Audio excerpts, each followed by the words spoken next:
அடுத்த செய்தி என்னன்னு கேட்டால், இந்த முஸ்தபாங்கிற பேரில், முஸ்தபா ரஹ்மானிங்கிற ஒரு பேரில் ஒருவர் வந்து சில பதிவுகள் கொஞ்சம் காலமாக போட்டுட்டே வர்றார், மார்க்க சம்பந்தமாக போடுறார். நாம் வந்து அதை கண்டுகொள்வதே இல்லை. சில நேரங்களில் பதில் சொன்னால் கூட அதை குறிப்பிட்டு இதை கேட்பாங்க.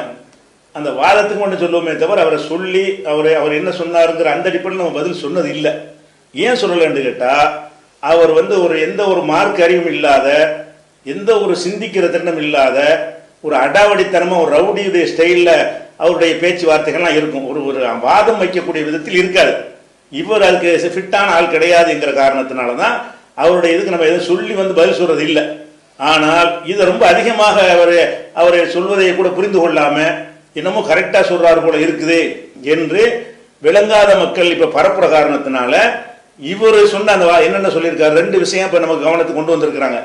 ஒன்று, அந்த ஜும்மாவுடைய நேரம் இருக்குல்ல, அது லொஹருடைய நேரம் அல்ல, அதுக்கு முந்தைய சொல்லலாம் என்கிற ஒரு நிலைப்பாடு இருக்கு. நம்ம நிலைப்பாடு அதுதான்.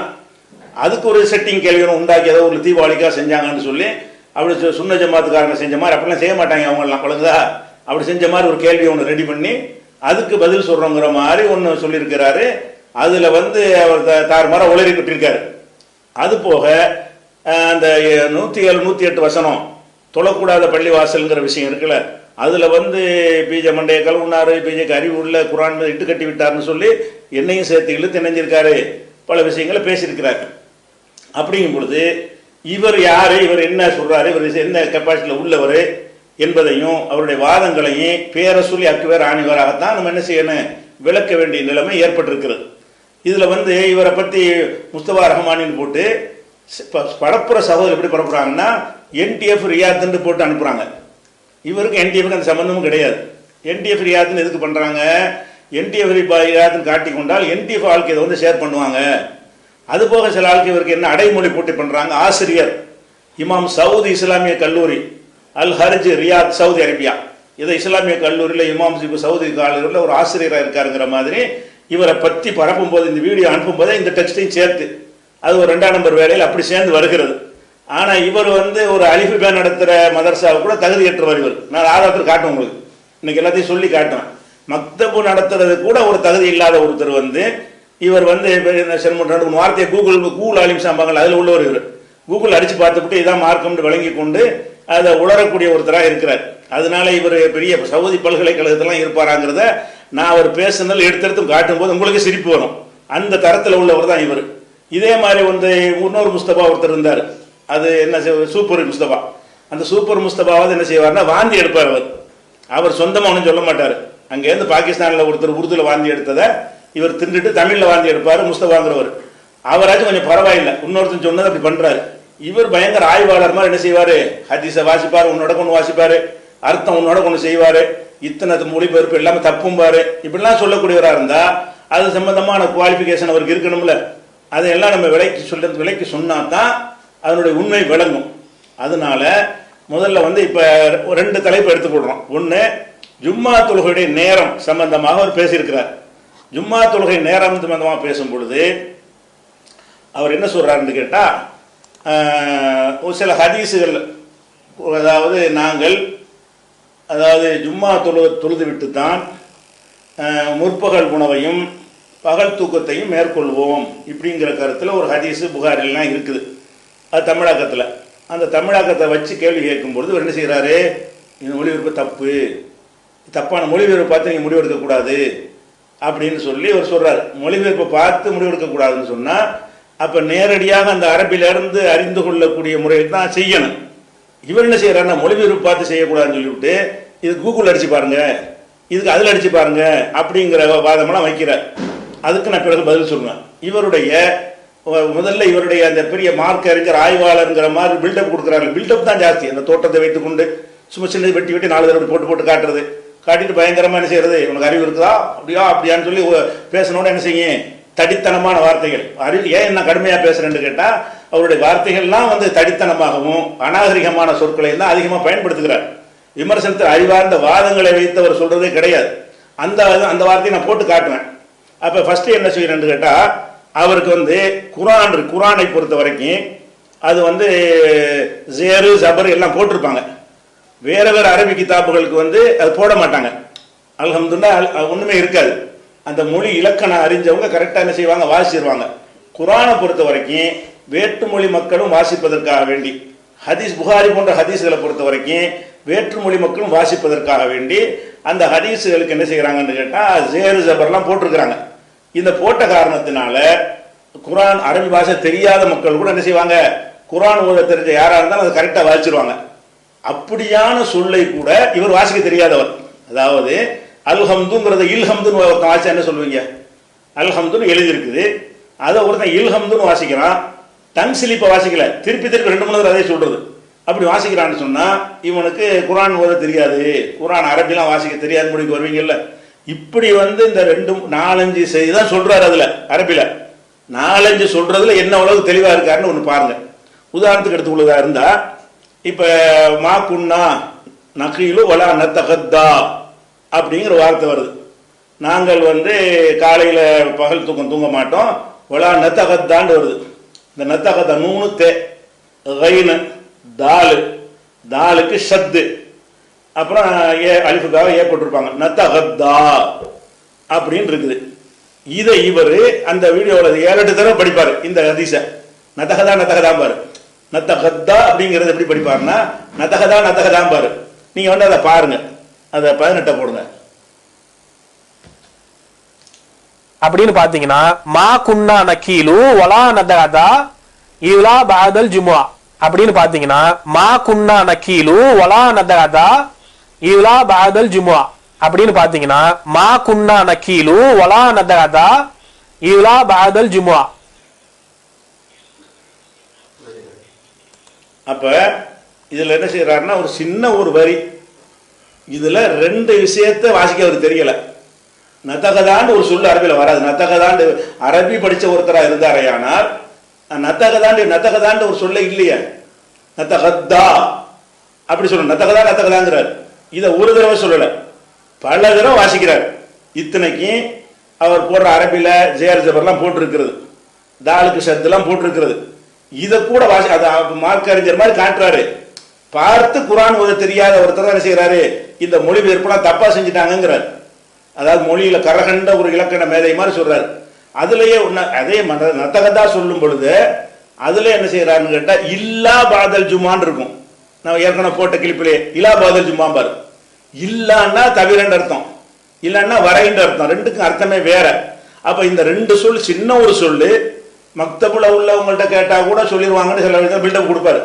இது நெசமே சொல்லுவாங்க. மக்தபுல உள்ள பிள்ளைகளை கூப்பிட்டு இது என்னன்னு வாசிக்கணும்னு கேட்டா நத்தகத்தா என்று வாசிப்பார்கள், இல்லா பாதல் ஜுமத்தின் வாசிப்பார்கள். இவர் என்ன செய்யறாரு, நத்தகதா இல்லா இப்படிங்கிறார், நத்தகதாங்கிறாரு. இல்ல இது நத்தகதான்னு ஒரு தடவை தவறி சொல்லல.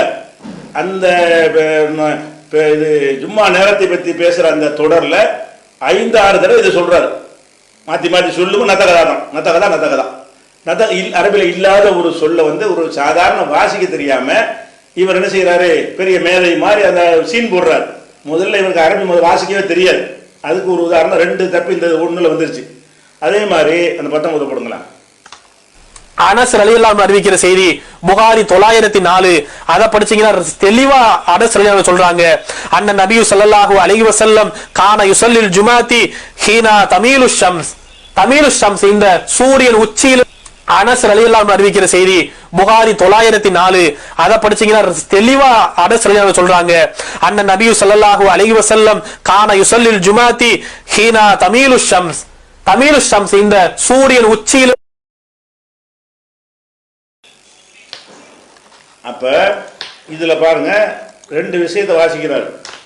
அண்ணன் நபிய ஸல்லல்லாஹு அலைஹி வஸல்லம் அரபியில் இருக்குது. அண்ணன் நபிய ஏக்கு சத்து போட்டு மேல ரப்பர் போட்டு வச்சுக்கிறாங்க, அண்ணன் நபியன்னு இருக்கு. இவர் அண்ணன் நபியும் வாசிக்கிறார்.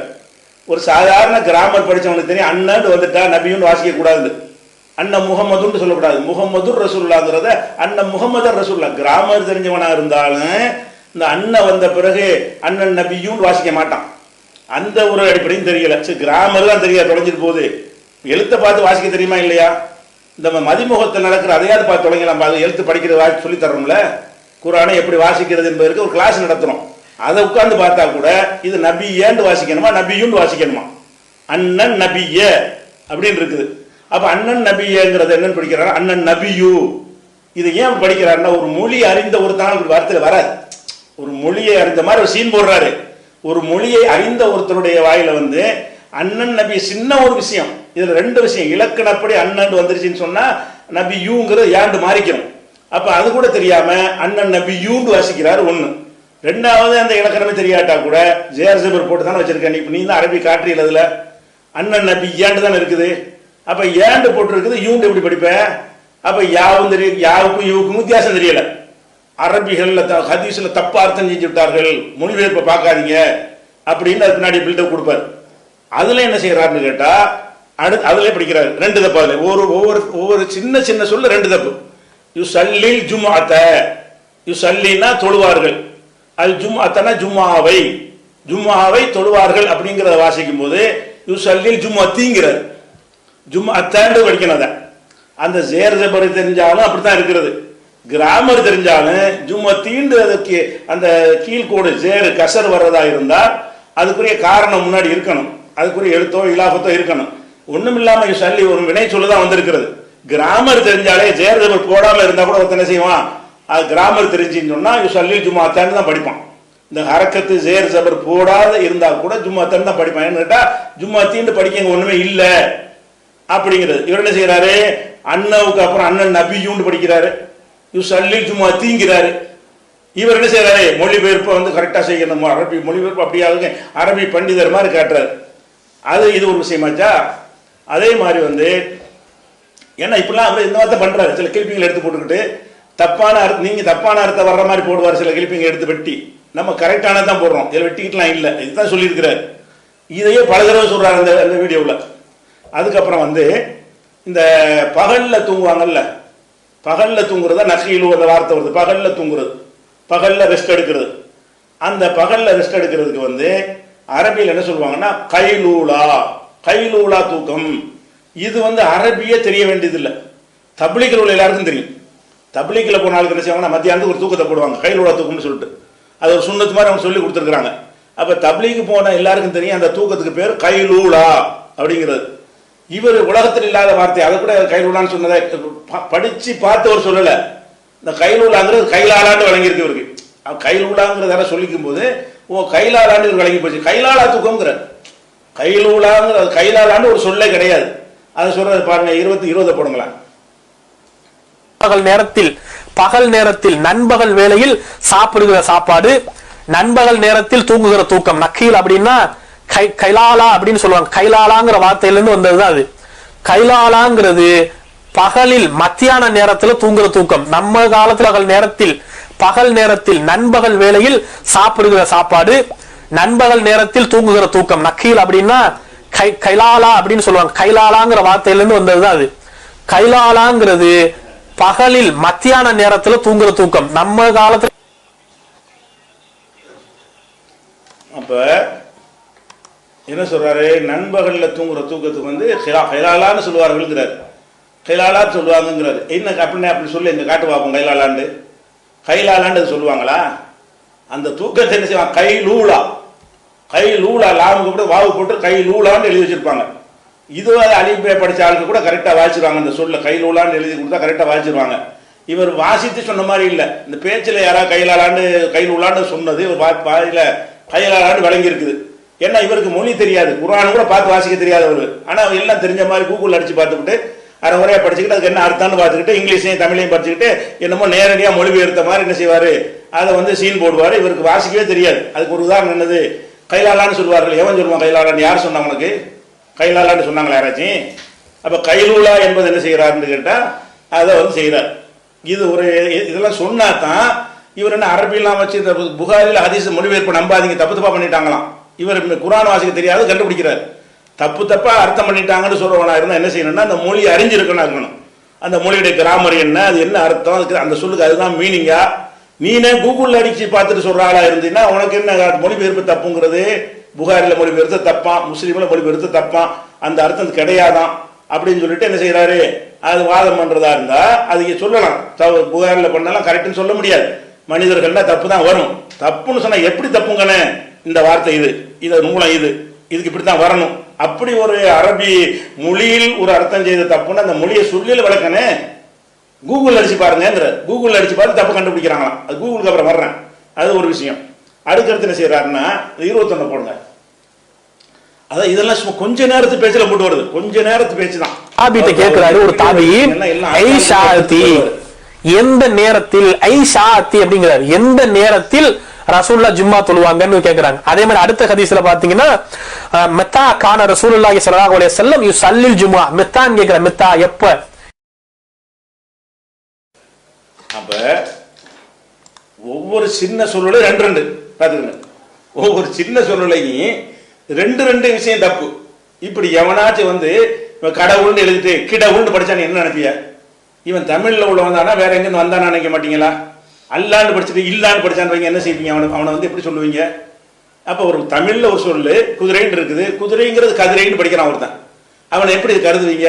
இவனுக்கு அது லாங்குவேஜ் தெரியாதுன்னு கருதுவீங்க. இவர் ஒன்னா பண்ணியிருக்கிறாரே மொத்த எல்லா வாசல்லையும் எந்த ஹதீஸ் வாசிச்சாலும் எந்த ஆயத்தை வாசிச்சாலும் அதை ஒழுங்கா வாசிக்காம அவருக்கு தெரியல, அவ்வளவுதான். குர்ஆன் பார்த்து போது தெரியல. இவர் என்ன பல்கலைக்கழகத்து பேராசிரியர்னா அதுக்கு யாராவது ஆதாரம் தான் அனுப்பி விடுங்க. இதெல்லாம் நான் அனுப்பிடுறேன் எங்களுக்கு. ஏன்டா இவர் தான் கிடைச்சாரான்னு கையிலால ஆலயத்துக்கு போட்டிருக்கேன்னு கேட்பேன்.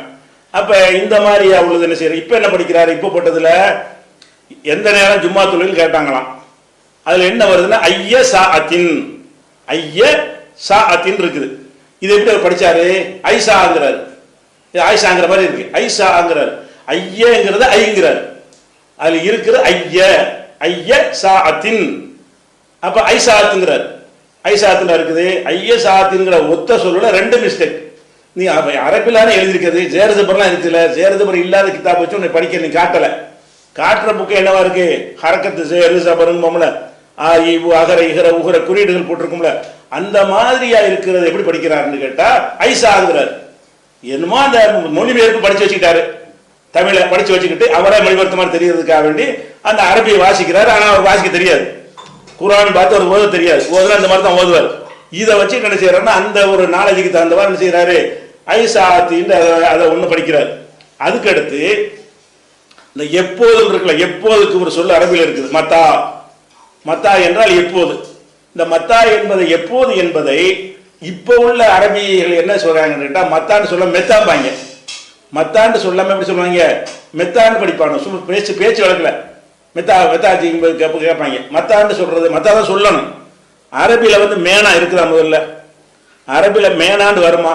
மானா வரும், மீனா வரும், மூணா வரும், மாவண்ணா வரும், மீயண்ணா வரும், மூவண்ணா வரும், இந்த 6 தான் வரும், மையண்ணா வரும். அப்ப இவர் என்ன செய்யறாரு? மேனா மேயண்ணாங்கிற அந்த அந்த அந்த உச்சரிப்பு அரபியில கிடையாது. கேனா கே எண்ணா, தேனா தே எண்ணா, அது கிடையவே கிடையாது. இவர் என்ன செய்யறாருன்னா மத்தா என்கிற ஒரு சொல்ல இதுல உள்ளபடி வாசிக்காம இந்த அரபிகள் மெத்தா மெத்தாம் பண்ணல, அதான் அவருக்கு அந்த பேச்சு வழக்கில் உள்ள கொஞ்சம் தெரிஞ்சு வச்சிருக்காரு, அவ்வளவுதான். அரபி வாசிக்கலாம் தெரியாது, அவங்க என்ன சொல்றாங்களோ அதான் அரபி விளங்கிட்டாரு. இப்ப நம்ம நாட்டில் தமிழ் பேசுறான், அதெல்லாம் தமிழா? எங்கிருந்து வர்ற தமிழா? அது எங்கிருந்து வருகிறாய், இதுதான் தமிழ். எழுத்துல அப்படிதான் கொடுப்பாங்க. அப்ப எங்கிருந்து வருகிறாய்ங்கிறது நம்ம எப்படி பேச்சில் விடுறோம்? எங்கிருந்து வர்ற, எங்கிருந்து வர்ற என்ன சொன்னாலும் விளங்காது. அது நம்ம பழகி போன ஆளுகளுக்கு எங்கிருந்து வருகிறாய் என்பதை தான் எங்கிருந்து வர்ற இப்படி கேட்கிறான்னு விளங்கி கொள்வோம். ஆனால் ஒரு வாதத்தை பண்ணும்போது ஒரு குர்ஆனுடைய ஒரு திருவள்ளுவருக்கு ஒரு திருக்குறளுக்கு அர்த்தம் செய்யும் பொழுது அந்த சொல்ல எப்படி சொல்லணும்? கரெக்டான சொல்ல தானே சொல்லணும். இவர் மெத்தான் படி இந்த ஒரு சொல்லலையே, இந்த ஐசான்னு படிச்சாரு, அதுலயே அந்த ஒரு சொல்லலையே என்ன இருக்கு? ஐய சா அத்தின், ஐயங்கிறத ஐயன்னு படிக்கல, ஐங்கிறாரு. சாத்தின்ங்கிறது சாத்துங்கிறாரு. அப்ப அந்த ஐசா என்ன செய்யறாரு? தப்பா படிக்கிறாரு. அதுக்குள்ள 2 ஆயிடுச்சு. அதுக்கு அடுத்து மெத்தா மெத்தா மெத்தா திருப்பி மெத்தா மெத்தாங்கிறாரு. மெத்தான்னு ஒரு சொல்ல அரபியில் இருக்குதா? நீ குர்ஆன் ஓத தெரிஞ்சவன தான் மெத்தான்னு படிப்பியா? மத்தான்னு தானே படிக்கணும். எவனாச்சும் படிப்பானா? அரபியில குர்ஆன் ஓத தெரிஞ்சவன் நீ போட்டு காட்டின அரபியை வாசிக்க சொன்னால் அது எவனாச்சும் மெத்தான்னு படிப்பானா? ஐய சாத்துன்னு போட்டு தான் நீ படிக்கிற ஐசாந்து, அது எவனாச்சும் ஐன்னு படிப்பானா? அப்ப சாதாரண குர்ஆன் ஓத தெரிஞ்சவனுடைய அறிவு கூட இல்லாம இருந்து கொண்டு இந்த மொழிபெயர்ப்பு இங்கிலீஷ்ல அதை சிலது பார்த்து வைத்துக் கொண்டு பெரிய அது ஆய்வாளரும் செய்யறாங்களாம். ஆய்வுன்னா எவ்வளவு பெரிய வேலைகள் அது இருக்கு தெரியுமா? பின்னாடி அந்த ஆய்வு லட்சத்தை நான் சொல்லும் உங்களுக்கு தெரியும். அதெல்லாம் விட்டுப்புட்டு நம்ம கண்டுக்கிற காரணம் என்ன? ஒரு கெப்பாசிட்டி இல்லாத ஒரு ஆளு, உலர்களை தவிர ஒண்ணும் இல்ல, கரடு முரடான ஒரு ஆளா இருக்கனால இந்த காலு சலாமான்னு போயிட்டு இருக்கிறோம். எல்லாம் மீறி போய் நம்ம பெரிய ஆய்வாளர் மாதிரி தப்பு தப்பா ஜும்மாவுக்கு ஃபத்வா புதுசு புதுசா ஃபத்வா கொடுக்கும் பொழுது அதை அம்பலப்படுத்த வேண்டிய ஒரு நிலைமை இருக்கிறது. இது ஒன்னாச்சா. இன்னொன்னு போடுங்க, 22 போடுங்க. இது நல்லா கவனிச்சுக்கிறீங்க. இது என்னன்னு கேட்டா, ஏதோ 2 மணி நேரம் அரபில பேசுனதுல கண்டுபிடிச்ச 2 சொல்லு இல்லை. இது மொத்தமே ஒரு 4 பேர் சொல்றாரு அரபில. 4 பேரும் மொத்தமே அந்த வீடியோ முழுவதுமே மொத்தமே படிக்கிறது 4 வரி தான். அந்த 4 வரியில தான் ஒவ்வொரு வரியிலையும் 2-3 அவ்வளோ வாசிக்கிறார். ஏதோ 2-3 பக்கம் 50 பக்கத்தை வாசிக்கும் பொழுது ஒரு இடத்துல ஏதோ தப்பா வாசிச்சிடலாங்கிற மாதிரி உள்ளது கிடையாது. வாசிக்கிறது 2-3 அதுக்குள்ள அப்படி தப்பு. அது 20 போடுங்க. 22 போடுங்க. ஐயகூனல் அஹமுல் ஹியரத்து மின் அம்ரிஹி மா ஐயகூனல் அஹமுல் ஹியரத்து மின் அம்ரிஹி மா ஐயகூனல் அஹமுல் ஹியரத்து மின் அம்ரிஹி மா. அதாவது அந்த ஃபைல்ல வந்து முன்பகுதி விடுபட்டு போச்சு. இது போட்டதுல வந்து இந்த இடம் தான். இன்னும் ஒரு நிமிஷம் கம்மியா வெட்டி போட்டேன். நான் வெட்டிட்டு வந்து தப்பு நான் உட்காந்து வெட்டினதுனாலே சரியா வரல. அதுல என்ன வாசிக்கிறாருன்னு கேட்டா அதை வந்து திருத்தி உங்களுக்கு போடணும். அந்த இதுல போடும்போது திருத்தி போட்டுணும். அதுல என்ன செய்யணும்னா குர்ஆன் ஆயத்து வாசிக்கிறார். மாக்கான லி மூமினின் வலா மூமினத்தின். இது எல்லாரும் தெரிஞ்ச விஷயம். அல்லாஹ் ரசூல் ஒரு முடிவெடுத்த பிறகு மூமினான ஆண்களுக்கும் பெண்களுக்கும் சுய முடிவு செய்யற அதிகாரம் கிடையாது அப்படின்னு வசனம். அதை படிக்கிறாரு. மாக்கான லி மூமின்ங்கிறது லில் மூமினின்ங்கிறார். மூமினின்றத லி மூமினின் ஒருமையா வருது, சிங்குலரா வருது. அத மூமினின்ங்கிறாரு. மூமினாத்துன்னு பன்மையா சொல்றாரு. ஒருமையா குர்ஆன்ல அரபில வந்து லி மூமினின், லி மூமினின்ங்கிறத லில் மூமினின்ங்கிறார்.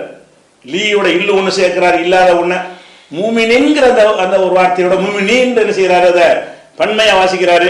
இந்த மூமினின் மூமினத்துங்கிற வார்த்தையை கூட ஒருத்த சாதாரண குர்ஆன் ஓத தெரிஞ்சவன்ட்ட கொடுத்தால் எப்படி வாசிப்பானோ அப்படி வாசிக்காம இவர் ஏதோ ஒன்று வாசிக்க தெரியாது, அவ்வளவுதான். வாசிக்க தெரியாத ஆளுக்கு என்ன செய்வாங்க, எழுத்து கூட்டி படிக்கிற ஆளுக்கு இருப்பாங்க இந்த தமிழ்ல.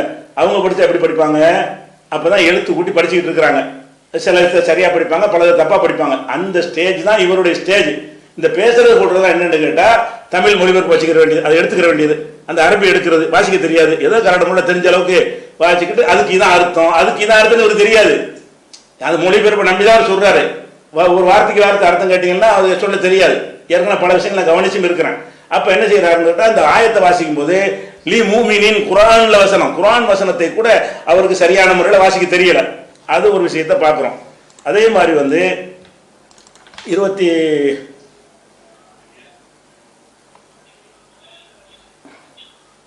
இதான் அது. ரைட் 23 போடலையா? குர்ஆனுடைய 33வது அத்தியாயம் 36வது வசனம். இதுல அல்லாஹ் சொல்லி காட்டுகிறான், மா கானலி மூமினீன வல் மூமினாத்தி. குர்ஆனுடைய 33வது அத்தியாயம் 36வது வசனம். இதுல அல்லாஹ் சொல்லி காட்டுகிறான், மா கானலி மூமினீன வல் மூமினாத்தி. குர்ஆனுடைய 33வது அத்தியாயம் 36வது வசனம். இதுல அல்லாஹ் சொல்லி காட்டுகிறான், மா கானலி மூமினீன வல் மூமினாத்தி. அதாவது நல்லா கவனிச்சிங்களா, ஒரு குர்ஆன் வசனத்துல எவ்வளவு கூட்டு அடிக்கிறாருன்னு பாருங்க. மா கான லி மூமினின் அப்படின்னு இருக்குது, லில் மூமினின்ங்கிறாரு. லி மூமினின்ங்கிறத வந்து ஒரு மூமின் அர்த்தம். லில் மூமினின் ஒரு சொல்ல ஏதாவது கேட்டு பழகிருப்பார் போல இருக்கு. அது உட்கார்ந்து பார்த்து படிக்கல அவருக்கு. அப்படி ஒரு சொல்ல அவருக்கு கேள்விப்பட்டு மனசுல உட்கார்ந்து இருக்கிறது. அந்த லீயை பார்த்து லில் மூமினின் படிக்கிறாரு. இந்த எழுத்தை பார்த்து படிக்கிறாரா தெரியல. மா கான லி மூமினின்னு சொன்னா லில் மூமினின்னு சொல்றாரு. அப்புறம் வலா மூமினத்தின் 2வது வருது. அந்த வலாங்கிற லாங்கிறது வந்து இல்லை, அந்த அர்த்தத்தில் வரக்கூடியது. இவர் ஒல்னு படிக்கிறாரு, ஒல் மூமினாத்துங்கிறார். வலா மூமினின் என்கிறதையே ஒழுங்கா படிக்கல. மூமினத்து என்பதையே ஒல் மூமினாத்துங்கிறார். ஒல் மூமினாத்து இருக்கா குர்ஆன்ல? அந்த வசனம் நீங்க எடுத்து பாருங்க. ஸ்கிரீன்ல போட தானே செய்யறாரு, ஸ்கிரீன்ல போட்டு தான் படிக்கிறார். அப்ப மாக்கானலி மூமினின் வலா மூமினத்தின் இப்படி படிக்கிறத மாக்கானலில் மூமினின ஒல் மூமினாத்தி. அப்ப இவர் குர்ஆனை படிக்கிறாரா வாயில வந்து படிக்கிறாரா? யாரோ இப்படி அரபில உள்ள தமிழ்ல எழுதி கொடுத்துருப்பாங்கன்னு நினைக்கிறேன். இவருக்கு எதனால வருதுன்னு கேட்டா இந்த வசனத்தை போட்டுவிட்டு இது எப்படிங்க உச்சரிக்கணும்னு யார்கிட்ட போய் கேட்டிருக்காரு. அவங்க தமிழ்ல மாவண்ணா காவண்ணா அப்படி போட்டு எழுதி கொடுத்துருக்காங்க. அதை படிக்கிறார் இவர். அதை படிச்சது நான் அரபியை படிச்சா அப்படி வரவே வராது. அதை படிக்கிறார். என்ன செய்யறாரு, லில் மூமினீன ஒல் மூமினாத்திங்கிறார். அப்ப இவரு சொல்றாரு, உங்களுக்கு ஒழுங்கு அர்த்தம் செய்யல, ஹதீஸுக்கு தப்பு அர்த்தம் செய்ய ஜும்மாவுடைய நேரத்தை பார்த்துட்டாங்க, பிதச்சு நரகத்துக்கு போயிடாதுன்னு மக்களை எச்சரிக்கிறார். அப்ப ஜாகில்களை எல்லாம் இந்த மாதிரி அறிஞர்களை ஏற்றுக்கொள்வார்கள், தானுங்கிட்டு அடுத்தவரை நரகத்தில் தள்ளுவாருங்கிற லிஸ்ட்ல இப்போ உள்ள சமகாலத்தில் ஒரு முக்கியமான இடம் கிடைக்கும்னு நினைக்கிறேன். அது ஒரு விஷயமா இருக்குது. அதே மாதிரி வந்து அந்த 24 போடுங்க. இதெல்லாம் சொல்லிட்டு தான் ஆய்வுக்கு போகணும். இதா கலல்லாஹு வ ரசூலஹு இதா கலல்லாஹு வ ரசூலஹு அம்ரா அம்ரா இதா கலல்லாஹு வ ரசூலஹு அம்ரா. அப்ப அதே ஆயத்து தான். அதே ஆயத்துல ஒமாக்கான லிமுமினின் ஒலா முமினத்தின்ல இஷ்டத்துக்கு விளையாண்டுட்டாரா, இதா கலல்லாஹு வ ரசூலுஹுன்னு இருக்குது, வ ரசூலஹுன்னு படிக்கிறார். ஒரு ஆயத்துல எத்தனை தப்புன்னு பாருங்க. இதா கலல்லாஹு வ ரசூலுஹு அப்படின்னு தான் அரபில குர்ஆன்ல இருக்கிறது. இவர் எப்படி படிச்சாரு? இதா கலல்லாஹு வ ரசூலஹுங்கிறார். ரசூலஹுன்னு வருமா? கிராமர் படி வராது. அல்லாஹுன்னு அங்க ஹூ இருக்குமே, ஆனால் ரசூலுஹுன்னு இங்கேயும் இந்த ஹூ தான் வரணும். இவர் என்ன செய்யறாரு? ரூ தான் வரணும், ரசூலஹுங்கிறார். ரசூலஹு இங்க இல்ல. அப்ப கிராமர் தெரிஞ்சாலும் ஒருத்தன் இப்படி படிக்க மாட்டான், அல்லது குர்ஆன் வாசிக்க தெரிஞ்சாலும் படிக்க மாட்டான். குர்ஆன் வாசிக்க தெரிஞ்ச யாரோ வீட்டில் உள்ள அம்மாவை யாரோ எழுதி கொடுத்துருப்பாங்கன்னு நினைக்கிறேன். அதை தமிழ் லிபியில எழுதி கொடுத்து அதை வாசிக்கிறதுனால அவர் கரெக்டாக வர மாட்டேங்குது. அப்படி வரக்கூடிய என்ன செய்யணும்னு கேட்டா, ஆய்வாளர் அறிஞர் வேஷம் போடக்கூடாது. அப்படி உள்ள என்ன செய்யக்கூடாது? ஆய்வாளர் முஸ்தபா சொல்ற மாதிரி நான் காப்பி தான் அடிக்கிறேன், எனக்கு வாசிக்கலாம் தெரியாது, ஒரு அம்மாட்ட கேட்டேன்னு சொல்லிட்டு அப்படி என்ன செய்யணும்? அப்படி சொல்லணுமே தவிர இப்படி பெருமை அடிக்கிறதுங்கிறதுக்கு தகுதியற்றவர் அவர். அதுக்கு சொல்லுறான். அதே மாதிரி வந்து 25 போடுங்க. வ இர்சாதன் லிமன் ஹாரபல்லாஹு வ ரசூலஹு மின் கபில் வ இர்சாதன் லிமன் ஹாரபல்லாஹு வ ரசூலஹு மின் கபில் வ இர்சாதன் லிமன் ஹாரபல்லாஹு வ ரசூலஹு மின் கபில். அப்ப இந்த தொழக்கூடாத பள்ளிங்கிற அந்த அந்த சப்ஜெக்ட்ல வரக்கூடிய இந்த வசனம் இது 9, 107, 108, 107 கூட வசனம் அது படிக்கிறாரு. படிக்கும்போது ஓ இருசாதன் லிமன் ஹாரபல்லாஹ வ ரசூலஹு அப்படின்னு இருக்குது. ஹாரபல்லாஹன்னா அல்லாஹ்வோடு யுத்தம் செய்கிறார்கள் அர்த்தம். இவர் என்ன செய்ய ஹாரபல்லாஹுன்னு படிக்கிறார். அல்லாஹ் போய் அவங்கள்ட்ட செஞ்ச மாதிரி சொல்றாரு. அல்லாஹ்வோடு யுத்தம் செய்யறதுங்கிறது இவங்க போய் எல்லாட்ட சண்டைக்கு வராங்கன்னு அர்த்தம். இது அல்லாஹ் வந்து அவங்கள்ட்ட சண்டைக்கு போறாங்கிற மாதிரி அர்த்தத்தை மாத்துறாரு. கிராமர்ல மீனிங்க மாறி போயிடும். அப்ப ஹாரபன்னு வந்திருக்குது. ஹாரபங்கிறது ஒரு வினை சொல்லு. அதுக்கு அடுத்து வாயில் தான் எழுவாய் தான் வரணும். எழுவாய்க்கு வந்து லம்மு செஞ்சு பேச வச்சு தான் படிக்கணும். அப்படின்னு ஜேர் ஜபரி இல்லாட்டா கூட ஒருத்தன் கண்டுபிடிச்சிருவாங்க. இதை அரபி கிராமரை கொஞ்சம் படிச்சிருந்தா, அந்த கிராமர் அறிவும் கிடையாது. சரி எழுத்தையாது என்ன ஹைல் என்ன போட்டிருக்கு அது என்ன போட்டிருக்குன்னு பார்த்து அப்படியாவது படிக்க தெரியணும்ல. ஹூ தானே, ஹூக்கு பேச தெரியாது அவங்களுக்கு, பேச லம்முமாங்கள அது தெரியாது அவங்களுக்கு. அப்ப ஹாரபல்லா ஹூ அப்படின்னு இருக்கிறது, ஹாரபல்லா ஹாரபல்லாஹ அப்படின்னு இருக்கிறது, ஹாரபல்லாஹு அப்படின்னு படிக்கிறார்.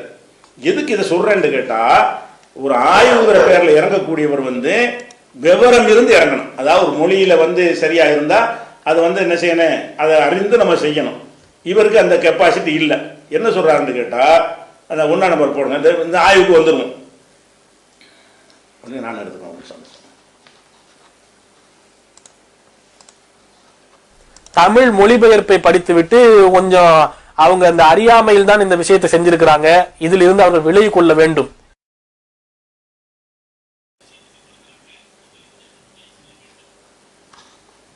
அதாவது இந்த என்ன செய்யறாங்களாம் ஹதீஸ்ல இது சம்பந்தமா வந்து மொழிபெயர்ப்பு படிச்சுட்டு இந்த மாதிரி செய்யறாங்க. தமிழ் புகாரி மொழிபெயர்ப்பு சில அறிஞர்கள்லாம் கூடி செய்யறாங்க. அவர்களை மீறி நான் செஞ்சாலும் தப்புன்னு அவங்க செஞ்சாலும் தப்புன்னு அது ரீசனோட காரணத்தோட விளக்கணும். இவர் வந்து மொட்டை தாதான் குட்டையில் விழுந்தாங்கிற மாதிரி மொழிபெயர்ப்பை பார்த்து விட்டு இவர் செய்து விட்டார்கள். மொழிபெயர்ப்பு பார்க்காட்டி வேற எதை பார்க்கணும்? மூலத்தை பார்க்கணும். மூலத்தை உனக்கு பார்க்க தெரியுமா? மொழிபெயர்ப்பு பார்க்க கூடாதுன்னு சொல்லிவிட்டு கூகுள் மொழிபெயர்ப்புன்னு சொல்லி என்ன செய்யறாரு, அடிச்சு பாருங்கிறார்.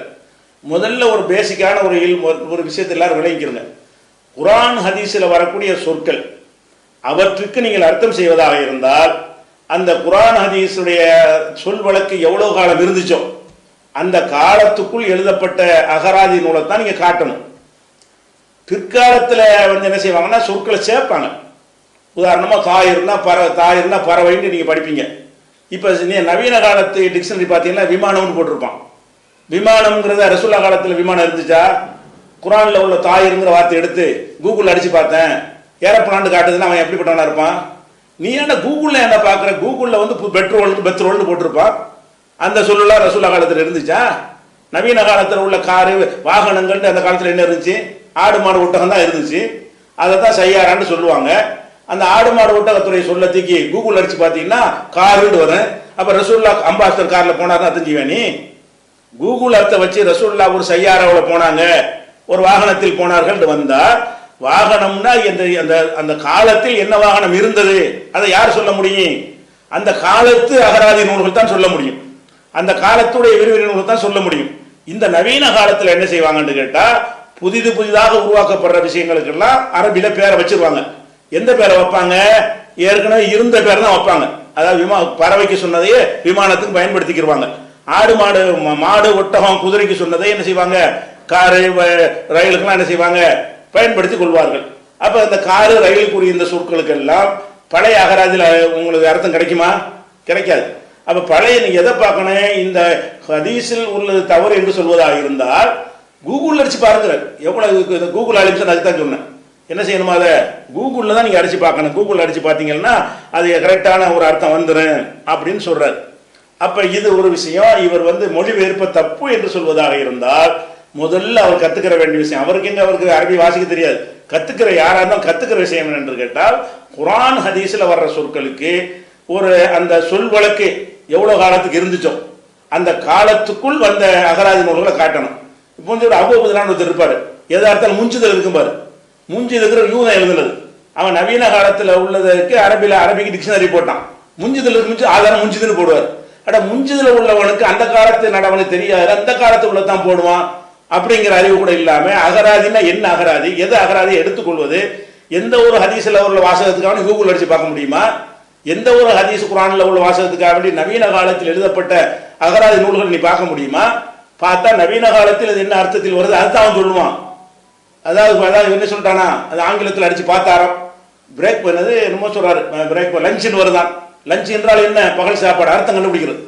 நீ அரபில உள்ள வார்த்தைக்கு அர்த்தம் செய்யறாங்க, கூகுள் அடிச்சாராம், கடிச்சு பார்த்தா என்ன செஞ்சா அந்த கதாங்கிற வார்த்தைக்கு அது பகல் சாப்பாடு என்றுதான் லஞ்சுன்னு போட்டிருக்கிறார்களாம். அப்படின்னு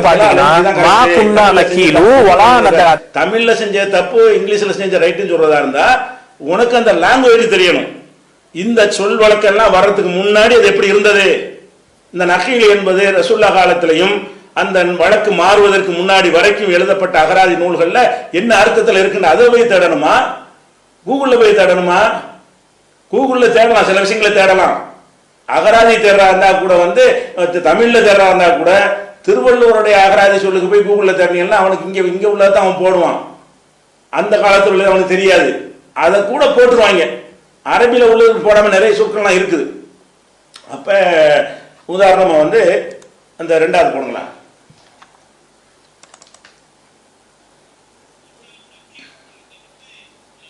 குன்னானு பக்கீர், நாங்கள் சீக்கிரமாக நாங்க ஜும்மா தொழுகைக்கு போயிடுவோம், அதுக்கப்புறம் தான் சும்ம நக்கீல், அதுக்கு பிறகுதான் மதிய ஓய்வு எடுப்போம், தொழுகை முடிச்சுட்டு தான் நாங்க மதிய ஓய்வு எடுப்போம் இருக்காரு.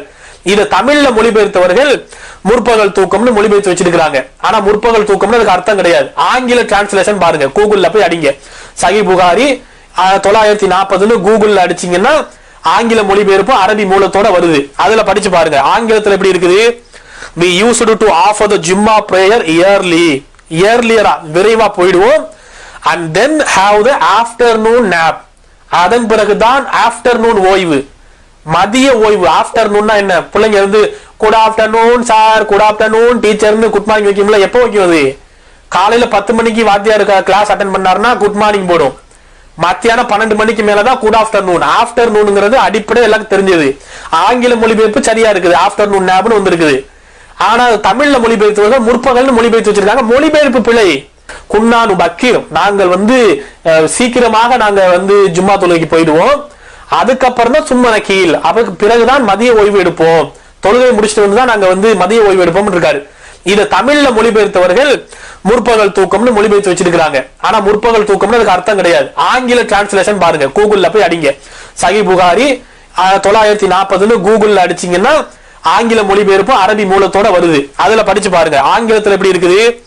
We used to offer the Jumma prayer earlier 24 MB வருது. சரிதானா? சரி, அப்ப என்ன செய்யறாருன்னு கேட்டா அதுல நக்கீலுன்னு வருது. நக்கீலுன்னு அந்த கைலாளாண்டார்ல அது கைலூலா, அது விளங்குதா? இவர் பாஷையில கைலாளா. அந்த கைலாளா தூக்கம் தூங்குவதுங்கிறது அதுக்கு என்ன அர்த்தம் போட்டிருக்காங்களாம், அது ஆஃப்டர்நூன் போட்டாங்களாம், நண்பகல்னு போட்டாங்களாம். அப்ப நண்பகல்னா என்ன? உச்சிக்கெல்லாம் பிறகு உள்ளதுதான். அதை தான் அது குறிக்கும். ஆங்கில மொழிகள் அப்படித்தான் இருக்கிறது. இவர்கள் முற்பகல்னு தமிழ்ல போட்டு விட்டார்கள். தமிழ் மொழிபெயர்ப்புல முற்பகல்னு போட்டாங்களா? இது எதனால வருது? அது முதல் விளைக்கிறங்க. என்ன சொல்றோம்னு கேட்டா, அந்த ஹதீஸ்ல வாசகம் என்ன வருதுன்னு கேட்டா, நாங்க ஜும்மா தொழுது விட்டு தான் முற்பகல் தூங்குவோம், முற்பகல் நேர தூக்கத்தை தூங்குவோம் ஹதீஸ் இருக்கு. அப்படி இருந்தால் ஜும்மாவுக்கு பிறகுதான் முற்பகல் தூங்குறாங்கன்னு சொன்னா, அப்ப ஜும்மா முன்னாடியே நடத்திட்டாங்கன்னு அர்த்தம். முற்பகல் தூக்கத்தையே, முற்பகல் எது, பகலை பாதியாக வச்சு அந்த பாதிக்கு முந்தினது முற்பகல், அடுத்த பாதி பிற்பகல். அப்ப பகலை பாதியாக வச்சு முற்பகல்ல நாங்க முற்பகல் தூக்கமா எப்ப தூங்குவோம்னு கேட்டா, ஜும்மா முடிச்சுட்டு தான் தூங்குவோம். முற்பகல் தூக்கம்ங்கிறது இன்றைய டேட்ல என்ன கணக்கு நான் போட்டு காட்டுறேன் பண்மேலு. அந்த ஹதீஸ்ல வரும்போது இவர் என்ன செய்யறாருன்னு கேட்டா, இது பிழை. எதனால பிழை? கூகுள் பிழைன்னு சொல்லுது. கூகுள் அடிச்சு பாருங்க. இதுக்கு பேர் ஆய்வா? நகீலுங்கிற வார்த்தை ரசூல்லா காலத்துல சொல்லி இருக்கிறாங்க. அவங்க காலத்துல, அடுத்த காலத்துல அதுக்குரிய விளக்கங்கள் ஹதீஸுகள்ல, விரிவுரைகள்ல எல்லாமே அந்த பழக்கம் இருந்த காலத்துல, அரபிகள்கிட்ட அந்த கைலூலாங்கிற ஒரு பழக்கம் இருந்த காலத்துல அதுக்கு என்ன விளக்கம் கொடுத்துருக்காங்கன்னு பார்த்து, அந்த விளக்கத்துக்கு ஏற்றவாறு ஆங்கில மொழிபெயர்ப்பு இருக்கிறது, தமிழ் மொழிபெயர்ப்பு இல்ல, அல்ல தமிழ் மொழி இருக்கிறது, ஆங்கிலம் இல்லைங்கிற. அப்ப இதுக்கு இந்த மொழிபெயர்ப்பு தப்புங்கிறதுக்கு என்ன ஆதாரம் காட்டுறாங்க? இந்த மொழிபெயர்ப்பு ஆங்கிலத்தில் ஆப்டர்நூன் போட்டாங்க. அப்ப ஆங்கிலத்துல தப்பு வராது. சொல்லுவாங்கல்ல, ஆங்கிலம் பேசணும் போய் சொல்ல மாட்டாண்டு. அப்படியா? ஆங்கிலத்துல தப்பு வராதா? அப்ப ஆங்கிலத்தில் உள்ளவன் தப்பா தமிழ்ல உள்ளவன் தப்பா நீ ஆய்வுல பண்ணணும். தமிழ்ல மொழிபெயர்ப்பு தப்பு என்பதற்கு ஆங்கிலத்தை கூகுள பார்க்க சொல்ற. அப்ப கூகுள்ல உள்ளது சரியா, இதுல உள்ளது சரியான்றது எப்படி முடிவு பண்ணுவது? அது உனக்கு அரபி தெரியணும். அந்த சொல்லை எப்படி எல்லாம் 1000 வருஷத்துக்கு முன்னாடி பயன்படுத்தினார்கள் அப்படின்னு அதை போய் தேடணும். அதிலிருந்து எடுத்து இதுதான் இந்த 1000 வருஷத்துக்கு முந்தின சொல்லுக்கு கரெக்டான பொருத்தமாக இருக்கிறது, இது நவீன காலத்தில் உள்ளதை வைத்துக் கொண்டு இவங்க உன்னை மாதிரி கூகுள் பார்த்து ஆங்கிலத்தில் மொழிபெயர்த்திருப்பான் அப்படின்னு வழங்க வேண்டியதானே. அப்ப இந்த ஆங்கிலத்தில் அப்படி இருக்கான், தமிழ்ல எப்படி இருக்குதான். நம்ம எதை எடுத்துக்கொள்வது? எதையும் எடுக்க வேணாம், சிந்திச்சு காரணத்தை சொல்லு, எது சரி எது தவறுன்னு சொல்லு. அப்ப அந்த ஹதீஸ் ஒண்ணுமே போதும். எப்படி போதும்?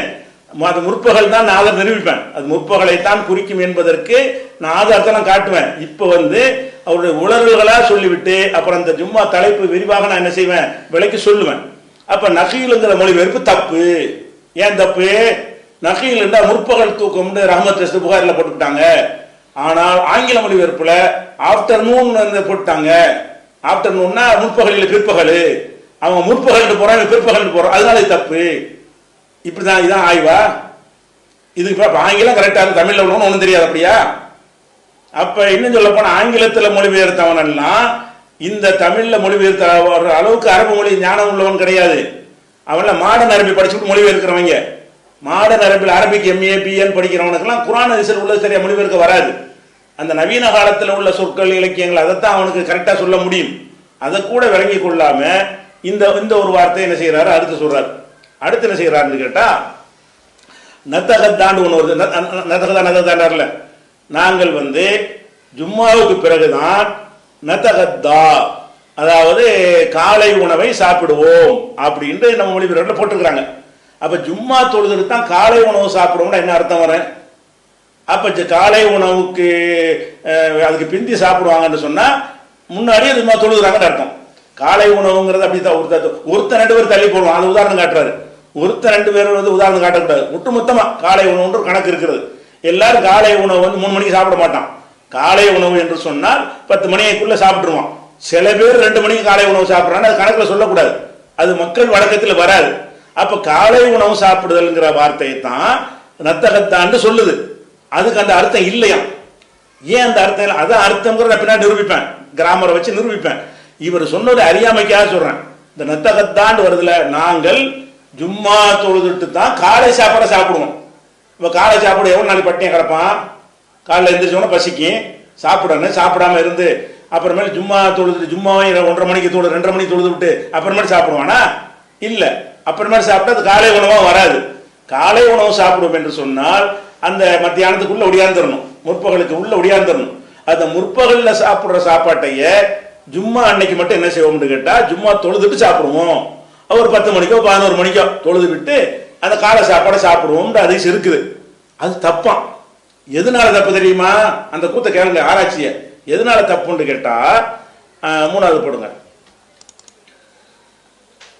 நாங்க சாப்பிடவும் மாட்டோம் தூங்கவும் மாட்டோம் ஜும்மா முடிகிற வரைக்கும். இதுதான் அதனுடைய சரியான மொழியாக்கம். நாங்க சாப்பிடவும் மாட்டோம் தூங்கவும் மாட்டோம் ஜும்மா முடியும் வரை. அப்ப ஜும்மா முடிச்சுட்டு வந்துதான் நாங்க சாப்பிடுவோம் தூங்குவோம். இப்ப இந்த சாப்பாடு இருக்குல்ல, அந்த சாப்பாடுங்கிற வார்த்தைக்கு அரபியில என்ன வந்திருக்குன்னா அஹதான் வந்திருக்கு. நதஹதா, நாங்க சாப்பிட மாட்டோம் அப்படின்னு வந்திருக்கு. அப்ப இந்த நதஹதாங்கிற வார்த்தை மொழிபெயர்ப்புகள்ல பலரும் பலவிதமா காலை உணவு, மதிய உணவு, முற்பகல் உணவுன்னு மொழிபெயர்த்து வச்சிருக்கிறாங்க. உண்மையிலே ஹதாங்கிறதுக்கு என்ன அர்த்தம்னா பகல் உணவு அப்படிதான் அர்த்தம். பகலில் சாப்பிடும் சாப்பாடு. நம்ம ஒரு ஹதீஸ நாங்க சாப்பிடவும் மாட்டோம் தூங்கவும் மாட்டோம் ஜும்மா முடிகிற வரைக்கும். இதுதான் அதனுடைய சரியான மொழியாக்கம். நாங்க சாப்பிடவும் மாட்டோம் தூங்கவும் மாட்டோம் ஜும்மா முடியும் வரை. அப்ப ஜும்மா முடிச்சுட்டு வந்துதான் நாங்க சாப்பிடுவோம் தூங்குவோம். இப்ப இந்த சாப்பாடு இருக்குல்ல, அந்த சாப்பாடுங்கிற வார்த்தைக்கு அரபியில என்ன வந்திருக்குன்னா அஹதான் வந்திருக்கு. நதஹதா, நாங்க சாப்பிட மாட்டோம் அப்படின்னு வந்திருக்கு. அப்ப இந்த நதஹதாங்கிற வார்த்தை மொழிபெயர்ப்புகள்ல பலரும் பலவிதமா காலை உணவு, மதிய உணவு, முற்பகல் உணவுன்னு மொழிபெயர்த்து வச்சிருக்கிறாங்க. உண்மையிலே ஹதாங்கிறதுக்கு என்ன அர்த்தம்னா பகல் உணவு அப்படிதான் அர்த்தம். பகலில் சாப்பிடும் சாப்பாடு. நம்ம ஒரு ஹதீஸ விளங்குகிறதா இருந்தா எந்த ஒன்றையும் யாருடைய பேச்சை புரிந்து கொள்வதா இருந்தாலும் அவருடைய வழக்கத்தில் அது என்னங்கிறத முதல்ல நமக்கு தெரியணும். அவங்க இருந்தா எந்த ஒன்றையும் யாருடைய பேச்சை புரிந்து கொள்வதா இருந்தாலும் அவருடைய வழக்கத்தில் அது என்னங்கிறத முதல்ல நமக்கு தெரியணும். அவங்க அப்ப அந்த நத்தகத்தான் வருதுல, நத்தகத்தா என்பது காலை உணவுக்குள்ள ஒரு சொல்லுதான். அது நான் அதுக்குரிய ஆதாரங்களோட நான் காட்டுவேன். இவர் என்ன சொல்றாருன்னு கேட்டா, நத்தகத்தான்னு சொன்னா பகல் சாப்பாடுன்னு அர்த்தம் செய்ய விட்டா போக்கா போயிரும்ல. ஜும்மா தொழுது தான் பகல் சாப்பாடு சாப்பிடுவோம். அட ஜும்மா தொழுது தான் பகல் சாப்பாடு சாப்பிடணும் ஏன் சொல்லி வேணா சொல்லுவானா? அதான் வழக்கமா இருக்க. வழக்கத்துக்கு மாத்தம் அவ்வளவுதான் சொல்லி காட்டுவான். ஜும்மா தொழுது தானே எல்லாரும் பகல் சாப்பாடு சாப்பிடுவோம். அந்த ஜும்மா பிறகு பகல் சாப்பாடு சாப்பிடுவோம். நாங்கள் எல்லாரும் நீங்க காலையில் 8 மணிக்கே பகல் சாப்பாடு சாப்பிட்றீங்க, நாங்க ஜும்மா தொழுது தான் சாப்பிடுவோம் அப்படி இருந்தா தானே சொல்ல முடியும். அதுல என்ன வருது? பகல் சாப்பாடுன்னு அர்த்தம் செஞ்சுக்கணுமா? பகல் சாப்பாடு அர்த்தம் செஞ்சிட்டோம்னா அப்ப ஜும்மா பின்னாடி தொழுதாங்கன்னு அர்த்தமாயிரும். சூரியன் உச்சிலேருந்து சாய்ந்த பிறகு தொழுது விட்டு அப்புறமேல் பகல் சாப்பாடு சாப்பிடுவோம். பகல் சாப்பாடு அப்படித்தானே எல்லாரும் சாப்பிடுவாங்க. இது டிஃபரெண்டா ஜும்மாவுக்குள்ள சொல்றாரு இவரு. ஜும்மாவுக்கு மாத்திரம் டிஃபரெண்டா சொல்றாருன்னு சொன்னா எப்போதும் ஒரு வழக்கம் இருந்து அது ஜும்மா அன்னைக்கு மாறுகிறது. அப்படி இருந்தா தான் எந்த வார்த்தை யூஸ் பண்ணுவாங்க? நாங்கள் ஜும்மா அன்னைக்கு காலை உணவு முற்பகல் உணவு ஜும்மாவுக்கு பிறகு சாப்பிடுவோம். அது என்ன டிஃபரெண்ட்? ஜும்மா அன்னைக்கு டெய்லி உள்ளது. நீங்க சொல்றது பகல் சாப்பாடு என்பது டெய்லியே அதுதானே. ஜும்மா அன்னைக்கு மட்டும் இல்லையே, தினமும் உலகத்துக்கு நம்ம சாப்பிடுவாங்க பகல் சாப்பாடு. தினமும் ஜும்மாவுக்கு பிறகு நம்ம சாப்பிடுவாங்க. இதை சொல்றதுக்கு என்ன இருக்குது? அது கூட விளங்காம என்ன செய்யணுமா? நத்தகத்தா என்ற உணவு வார்த்தை காலை உணவு முற்பகல் உணவு தான் தமிழ்ல மொழிபெயர்த்ததான் சரி. அது சரி என்பதை நான் நிறுவல. முதல்ல இவர் உளறல்களை சொல்லிவிட்டு அப்புறமா என்ன செய்வோம்? அந்த ஜும்மாவுடைய நேரம் எதுங்கிற ஆய்வுக்கு போவோம். ஆய்வுக்கு போறதுக்கு முன்னாடி எப்படியெல்லாம் உளரக்கூடியவர்களை நீங்கள் ஆய்வாளர்கள் நினைத்து கொண்டு இதை போய் பரப்பி கொண்டிருக்கிறீர்கள், எப்படி விட்ட வழிகாட்டில் மக்களை கொண்டு விட்டுரும் என்பதற்காக நான் சொல்றேன். அது ஏன் நத்தகத்தாக அந்த அர்த்தம்? அதான் முக்கியமான தமாஸ். எதனால நத்தகத்தாண்டா பகல் உணவு செய்யுமா சொல்றாரு பாருங்க. 4ஆம் நம்பரை போடுங்க. கண்டிப்பாக ஒவ்வொரு ஊர்லயுமே அரபு நாட்டுக்கு வேலைக்கு போனவங்க, அரபு நாட்டில் வாழ்ந்து பிறகு ஓய்வெடுத்து இங்க வந்தவர்கள் இருப்பார்கள். அந்த மாதிரி உங்களுக்கு அரபுலகத்தில் வாழ்ந்த பழக்கமுடையவர்கள், அரபு நாட்டுல வேலை செஞ்சவங்க கண்டிப்பா உங்க வட்டாரத்துல இருப்பாங்க. அது மாதிரி உங்களுக்கு நம்பகமான ஒரு நண்பரிடத்துல அரபு நாட்டுல வேலைக்கு இருந்தவர்கிட்ட நீங்க கேளுங்க, அரபு சாப்பாடுல ஹதானா என்னன்னு கேளுங்க. ஹதானா என்னன்னு கேளுங்க. ஹதா சாப்பிடுறதுனா என்ன அப்படின்னு கேளுங்க. ஹதானா காலை சாப்பாடான்னு கேளுங்க. எல்லா மக்களும் சொல்லுவார்கள். அரபு நாட்டுல இருந்தவங்களுக்கு தெரியும். ஹதான்னு சொன்னா லொஹருக்கு பிறகு சாப்பிடுறது, நண்பகல் நேரத்துல பகல்ல சாப்பிடுறோம்ல, 12, 1 மணி 2 மணிக்கு சாப்பிடுற சாப்பாடுக்கு பேரு தான் ஹதா. அதுதான் அரபுகளுடைய வழக்கம். ஹதாங்கிறது மதிய நேரத்தில் நண்பகல் வேளையில் லோகர் தொழுகைக்கு பிறகு சாப்பிடுற சாப்பாடுக்கு பேரு தான் ஹதா. இந்த ஹதீஸ்ல அதுதான் வந்திருக்குது. கண்டிப்பாக ஒவ்வொரு ஊர்லயுமே அரபு நாட்டுக்கு வேலைக்கு போனவங்க, அரபு நாட்டில் வாழ்ந்து பிறகு ஓய்வெடுத்து இங்க வந்தவர்கள் இருப்பார்கள். அந்த மாதிரி உங்களுக்கு அரபுலகத்தில் வாழ்ந்த பழக்கமுடையவர்கள், அரபு நாட்டுல வேலை செஞ்சவங்க கண்டிப்பா உங்க வட்டாரத்துல இருப்பாங்க. அது மாதிரி உங்களுக்கு நம்பகமான ஒரு நண்பரிடத்துல அரபு நாட்டுல வேலைக்கு இருந்தவர்கிட்ட நீங்க கேளுங்க, அரபு சாப்பாடுல ஹதானா என்னன்னு கேளுங்க. ஹதானா என்னன்னு கேளுங்க. அதா சாப்பிடுறதுனா என்ன அப்படின்னு கேளுங்க. அதானா காலை சாப்பாடான்னு கேளுங்க. எல்லா மக்களும் சொல்லுவார்கள், அரபு நாட்டுல இருந்தவங்களுக்கு தெரியும், அதான்னு சொன்னா லொஹருக்கு பிறகு சாப்பிடுறது. நண்பகல் நேரத்துல பகல்ல சாப்பிடுறோம்ல, 12, 1 மணி 2 மணிக்கு சாப்பிடுற சாப்பாடுக்கு பேரு தான் ஹதா. அதுதான் அரபுகளுடைய வழக்கம். ஹதாங்கிறது மதிய நேரத்தில் நண்பகல் வேளையில் லொஹர் தொழுகைக்கு பிறகு சாப்பிடுற சாப்பாடுக்கு பேரு தான் ஹதா. இந்த ஹதீஸ்ல அதுதான் வந்திருக்குது. அப்ப இந்த கதாவுக்கு அர்த்தம் எங்கே செய்யறாருன்னு கேட்டா, இந்த காட்டு அரபிகள் பேசுறாங்கல்ல, இந்த காட்டு அரபிகள் கதாண்டு எனக்கு தெரியல சொல்றாங்களாண்டு, அப்படி சொல்றாங்கன்னு சொன்னா அவங்க கதான்னு சொல்லி பகல் சாப்பாடை சொல்றாங்கன்னா இது ஒரு ஆதாரமா? ஏண்டா கதாங்கிறது இவன் கண்டுபிடிச்ச சொல்ல ஹதீஸ்ல உள்ளதா? இப்ப இந்த புதுசா அவன் கண்டுபிடிச்சிருக்கானா? இந்த கதா என்கிறது ஹதீஸ்ல குர்ஆன்லயும் வருது. ஆத்தினா கதானா, மூசா நபி சம்பவத்தை இந்த சந்திக்க போவாங்கல்ல, ஹலீரை பார்க்க போகும் பொழுது அதில் கூட நம்முடைய கதாவை கொண்டு வான்லாம் கேட்பாரு. அது குர்ஆன்ல சொன்ன ஒரு சொல்லு. அதே மாதிரி ஹதீஸ்ல பல இடங்கள்ல என்ன இருக்குது, கதாங்கிறது வருது. அப்ப அதுல இருந்து நீ அர்த்தம் செய்யணுமா? அவன் அந்த காலத்து அர்த்தத்தை நான் விட்டுரு 3 வேளை திங்கிற பண்டிகை மாறிட்டான். இப்ப அந்த காலத்துல 2 வேளை சாப்பிட்டாங்க, 3 வேளையில 5 வேளை கூட திம்பான். அந்த மாதிரி மாறி போன காலத்துல என்ன செய்யறாங்கன்னு கேட்டா, அதுக்கு போய் கதான்னு சொல்றாங்களா எனக்கு தெரியல. இவர் சொன்ன உண்மையா இருந்தா அதை போய் கதான்னு சொன்னா இது ஹதீஸுக்கு ஆதாரமா? ஹதீஸில் உள்ள கதா என்பது இதுல இருந்து வழங்கி கொள்ளணுமா? அவன் ஜீப்பில் மோயாம்பா, மோயாண்டு ஒரு வார்த்தை அரபில் இருக்குதா? தண்ணியை கொண்டு வாங்குற மோயாம்பா. மோயாண்டா என்னது? ஈஸ்டுமா. ஈஸ்னா நாம முடிக்கிறேன் ஈசுங்கிறான். என்னடா ஈசுனா என்ன? ஐயு செய்யுங்கிறத அப்படி சொல்றாராம். இது என்னன்னு கேட்கிறாராம் ஈசுன்னு. அப்ப ஈசுன்னு இந்த மாதிரி அரபியில மொழியை நாசமாக்கி வச்சிருக்காங்க பேசுறவங்க. அப்ப அந்த அரபியும் குர்ஆன் ஒன்னா? குர்ஆன் இலக்கண தரத்தோட இலக்கிய தரத்தோட உள்ள ஒரு நூல். அதனுடைய நடை எல்லாம் சொல்ல கொச்சையான வார்த்தைகளுக்கு இடமே இருக்காது. அந்த மாதிரி உள்ள குர்ஆனுக்கு அர்த்தம் செய்வதற்கு அரபி எப்படி பயன்படுத்துறான்னு போட்டா எங்க கொண்டு நம்மளை முடிக்கும்? அரபி இப்ப என்னத்துல பயன்படுத்துகிறான்னு பாத்தீங்கன்னு சொன்னா, இஜாசா. இஜாசானா என்னது? இப்ப ஹதீஸ்ல வரும் இஜாசான்னு சொல்லி ஹதீஸுக்கு இஜாசா கொடுத்தார்கள். இஜாசான்னு சொன்னா என்னுடைய ஹதீஸ் நூலை இன்னொரு ஆள் பயன்படுத்துவதற்கு நான் கொடுக்குற அனுமதிக்கு பேர் இஜாசா. அந்த காலத்துல அதான் இஜாசாக்கு அர்த்தம். இப்ப என்ன செய்யறாங்கன்னு கேட்டா, விசாவுக்கு போய் விசான்னு குத்துறாங்க. அப்ப அந்த ஹதீஸ்ல உள்ள இஜாசா பார்த்து விட்டு, அப்ப ரசூலுல்லாஹ் காலத்துல விசா இருந்துச்சுன்னு சொல்லுவியா நீ? அரபி இப்படித்தானே சொல்றான். அட இஜாசான்னு ஒரு வார்த்தை இருக்குன்னா, இஜாசாங்கிறதுக்கு அன்னைக்கு என்ன ஒரு அர்த்தம், இன்னைக்கு என்ன அர்த்தத்துக்கு மாறிவிட்டது? இன்னைக்கு உள்ள நூல்கள்ல அந்த அர்த்தம் செஞ்சுட்டு போ. அன்னைக்கு உள்ள நூல்கள்ல வந்துச்சுன்னா அன்றைக்கு அது என்ன அர்த்தத்தில் இருந்தது. அப்ப கதான்னு சொல்லி அரபிட்ட போய் கேட்கணுமா? ஆய்வு எப்படி பண்றாங்க பாருங்க. இந்த காட்டு அரபிகள் உன்னோட ஒன்று பேசுறானே, அவங்கள்ட்ட போய் கேட்கணுமா கதாண்டா என்னன்னு கேட்கணுமா? அவங்க பகல் சாப்பாடு சொல்லிடுவாங்களாம், ஹதீஸ் அந்த அர்த்தம் கொடுத்துடணுமா? இதுதான் பிழை கண்டுபிடிச்சது. எதை கண்டுபிடிச்சிருக்கு? இந்த மொழிபெயர்ப்பு தப்புன்னு கண்டுபிடிச்சு எங்க கண்டுபிடிச்சிருக்காருன்னு கேட்டா இதைத்தான் சொல்றாரு. அது போக என்ன செய்யறாருன்னு கேட்டா இன்னொரு அது 5ஐயும் போடுங்க. நாங்க மா குன்னா நகீலு வலா நதஹதா, நாங்க அதா சாப்பிடுவோம், இலா பஅதல் ஜும்ஆ, ஜும்மாவுக்கு பிறகு நாங்க சாப்பிடுவோம் அப்படின்னு இருக்குது. ஜும்மாவுக்கு பிறகு அதா சாப்பிட்டாங்கிறது ஹதாவை தமிழாக்கத்துல கால உணவு முற்பகல் உணவுன்னு மொழிபெயர்த்து வச்சிருக்காங்க. அது மொழிபெயர்ப்பில் உள்ள பிழை. சாதாரண அரபு நாட்டுல வாழக்கூடிய மக்களுக்கு தெரியும் ஹதான்னு சொன்னா அது மத்தியான சாப்பாடுன்னு. நாங்க மா குன்னா நகீலு வலா நதஹதா, நாங்க அதா சாப்பிடுவோம், இலா பஅதல் ஜும்ஆ, ஜும்மாவுக்கு பிறகு நாங்க சாப்பிடுவோம் அப்படின்னு இருக்குது.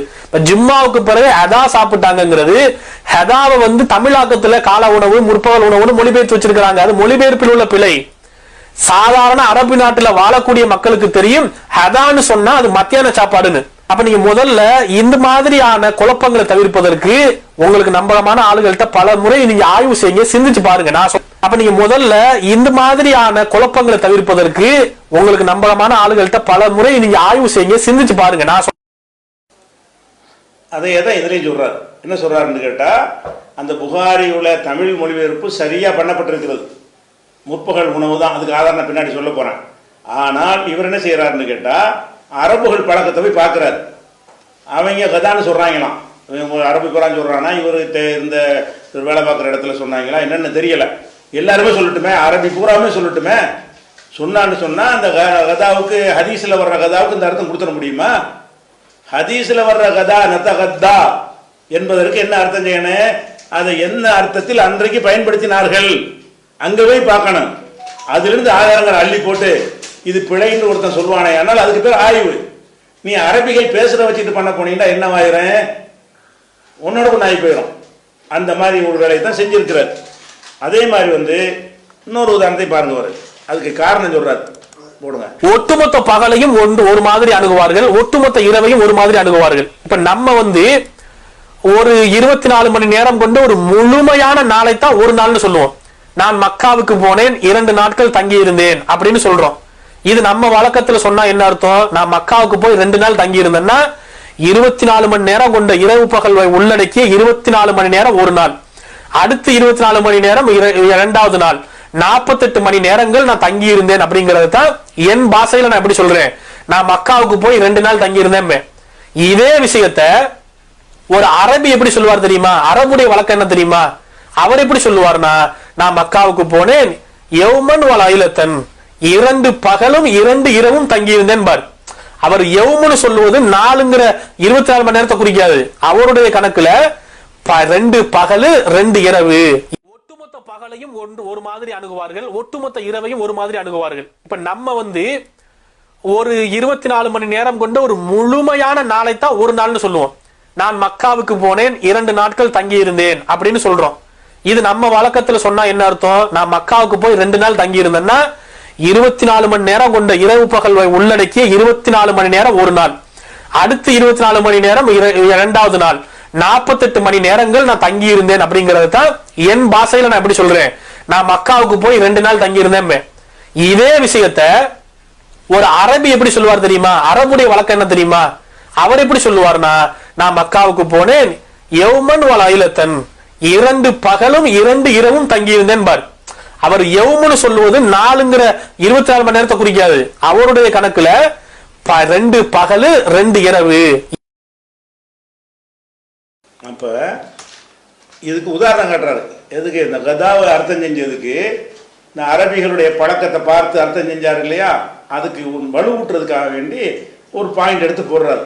அரபியில் என்ன செய்வாங்களாம், ஒரு நாள்னு சொல்வதை ஒரு நாள் சொல்ல மாட்டாங்களாம், ஒரு பகல் ஒரு இரவுன்னு தான் சொல்லுவாங்களாம்.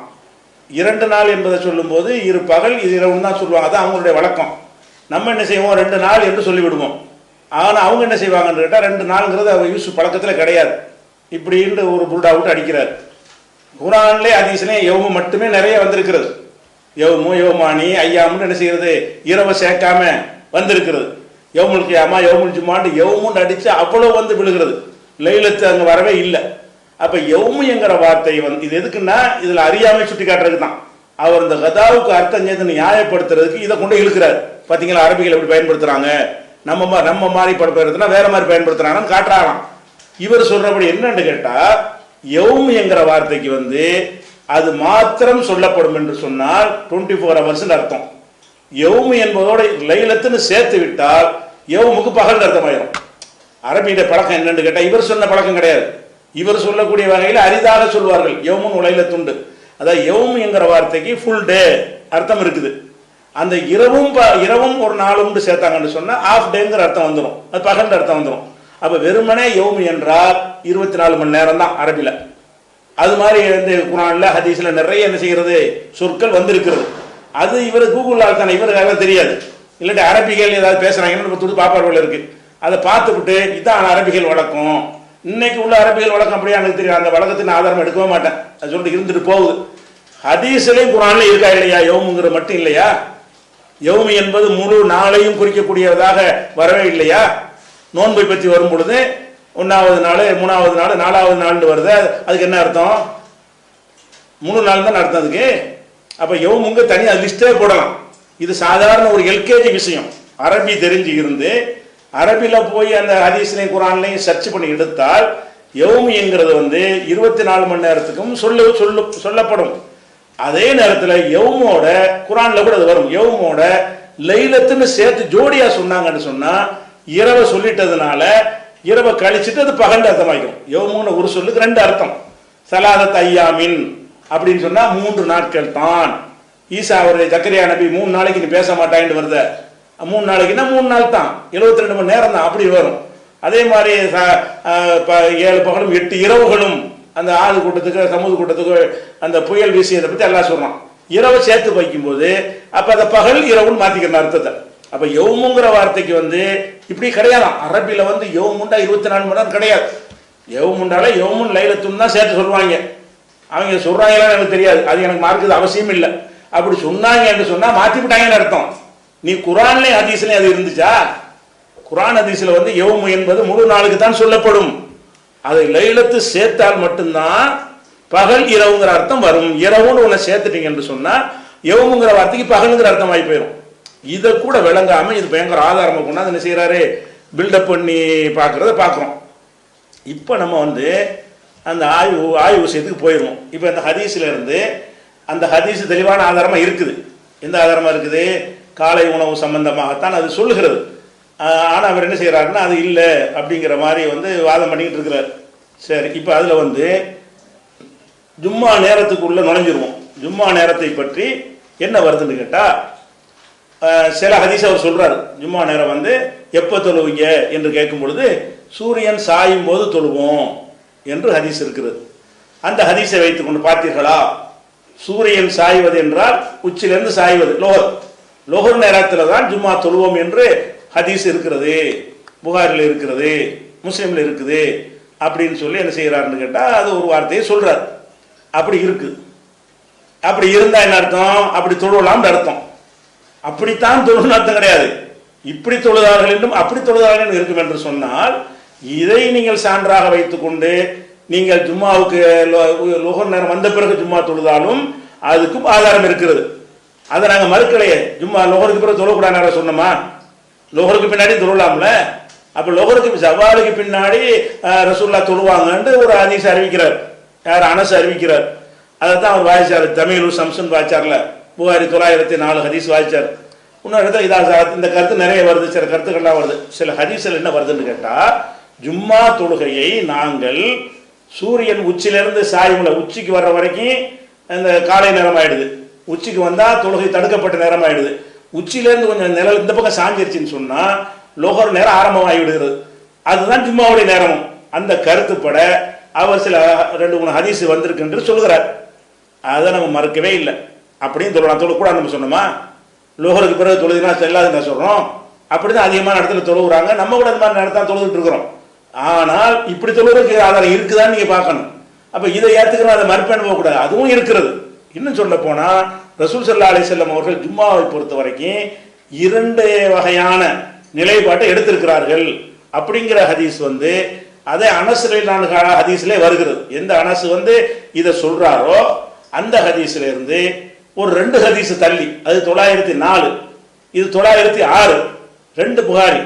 அதுல என்ன வருதுன்னு கேட்டா, ரசூல் ஸல்லல்லாஹு அலைஹி வஸல்லம் அவர்கள் இதஸ்தல் பரது, குளிர் ஜாஸ்தி ஆகிவிடும் பொழுது பக்கர பிஸ்ஸலா, தொழுகையை கொஞ்சம் முன்கூட்டி தொழுது விடுவார்கள். இதஸ்தல் ஹர்ரு, வெப்பம் வந்து ஜாஸ்தி ஆகிவிட்டது, கடுமையாக போட்டுச்சு சொன்னா அபோர்த பிஸ்ஸலா, தொழுகை என்ன செய்வாங்க, கொஞ்சம் லேட்டா தொழுவாங்க அப்படின்னு ரசூல் ஸல்லல்லாஹு அலைஹி வஸல்லம் அவர் யானி அல் ஜும்மா, அதாவது ஜும்மா தொழுகையை அப்படின்னு யார் சொல்றா? அனஸ் சொல்றார். அப்ப ரசூல் ஸல்லல்லாஹு அலைஹி வஸல்லம் அவர்கள் ஸ்டாண்டர்டா ஒரே நேரத்தில் ஜும்மா தொழுவில்லை. சூரியன் சாய்ந்த பிறகு தொழுதார்கள் சொல்ற அந்த அனஸ் தான் சொல்லுகிறாரு, சாய்ந்த பிறகும் தொழுவார்கள். அவங்க 2 நிலை எடுத்திருந்தார்கள். அப்படி வரும் பொழுது அப்ப இன்னொரு நிலை என்னவா இருக்கு? இது மூடலாக இருக்கிறது. நம்ம வேற ஹதீஸ்களை தேடி பார்க்கும் பொழுது வேற ஹதீஸ்ல கிடைக்குதா அதைத்தான் பார்க்கணும். அதை நான் பார்த்தோம்னு சொன்னா அது முதல் ஹதீஸ் வந்து அவர் என்ன செய்யறாருன்னு கேட்டா அந்த நக்கீலுக்கு தான் அர்த்தத்தை மாத்தி விட்டுறாரு. 905 ஹதீஸை காட்டணும்னு சொன்னா நக்கீலு கிலாலான்னு சொல்றாங்க. கிலாலா தூக்கம் இருக்குது, அது வந்து லோகருக்கு பிறகுன்னு சொல்லி அர்த்தத்தை கொடுத்து என்ன செய்யறாரு, நான் மாத்திடுறாரு, அப்படி போயிடுறாரு.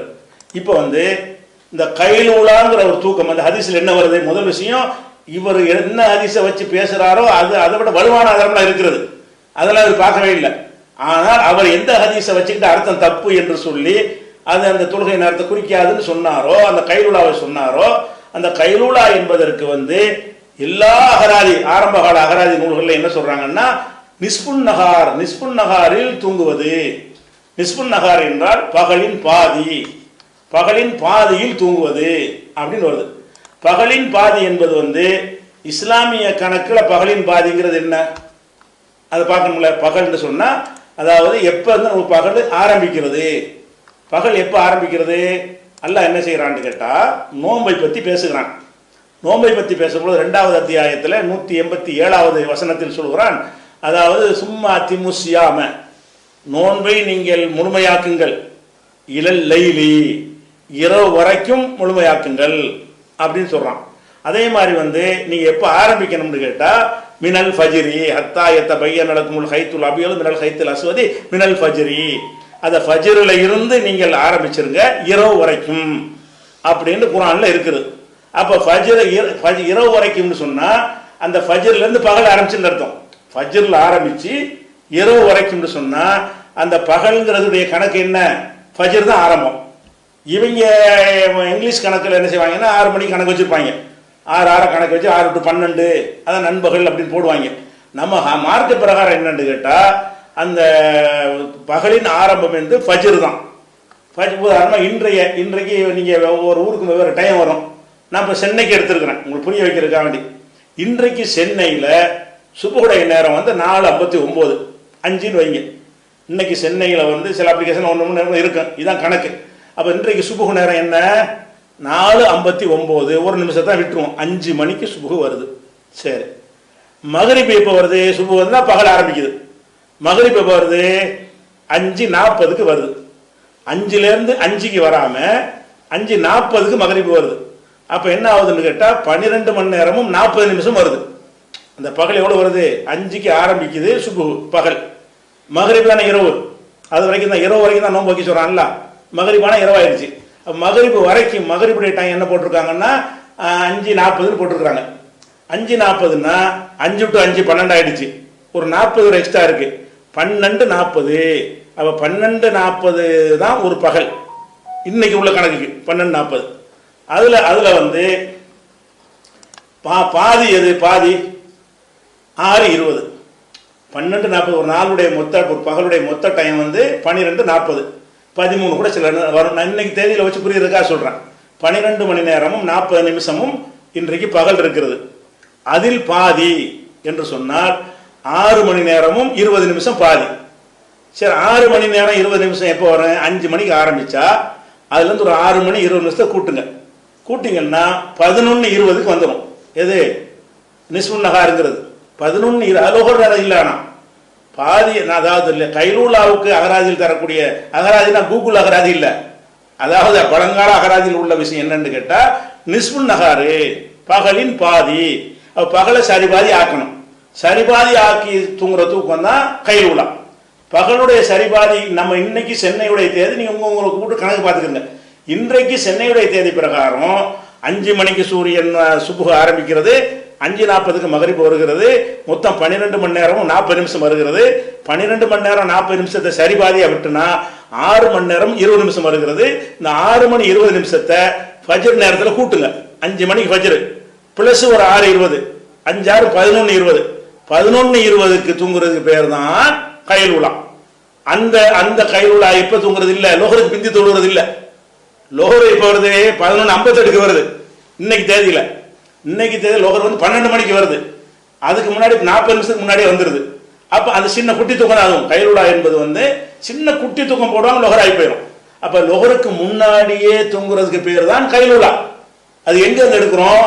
கைலூலாவுக்கு விளக்கம் கொடுக்கிறவர்கள் அகராதியில கொடுக்கிறவங்க நிஸ்ஃபுன் நஹார், நஹார்னா பகல், நிஸ்ஃபுன்னா ஹாஃப் பாதி, பகலின் பாதி அப்படின்னு சொல்றாங்க. பகலின் பாதின்னு சொன்னா அது 11:20 தானே வருது. 11:20க்கு அந்த தூக்கத்தையே ஜும்மாவுக்கு பிந்தி தூங்குவோம்னு அர்த்தம். 11:20க்கு ஒரு தூக்கம் போடுவோம், அந்த தூக்கத்தை கூட ஜும்மாவுக்கு பிந்தி தூங்குவோம்னு சொன்னா ஒரு 11க்கு தொழுதுட்டாங்கன்னு அர்த்தம். 11க்கு தொழுதுவிட்டு 11:20க்கு அந்த தூக்கத்தை போட்டிருக்கிறாங்க. அப்படின்னா அந்த கைலூலா தூக்கத்துடைய நேரம் 11:20ங்கிறது நம்ம ஊருடைய நம்ம மாசத்தினுடைய நாளுடைய கணக்கப்படி உள்ள கணக்கு. ஒரே மாதிரி இது வராது. எப்ப வந்தாலும் இந்த கால்குலேஷன் அடங்கிடும்.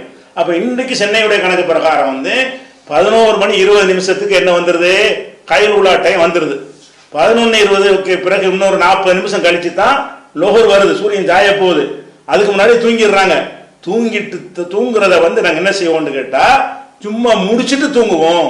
ஜும்மா முடித்து விட்டு 11:20 மணி தூக்கத்தை தூங்குவோம் வைங்களா. அப்படி செய்யுங்களா. நிஸ்ஃபுன் நஹாருக்கு பதிலா டைம் போட்டு சொல்லுங்களேன். ஜும்மாவை முடித்து விட்டு தான் 11:20க்கு தூங்குற தூக்கத்தை தூங்குவோம் அப்படின்னு என்ன அர்த்தம்?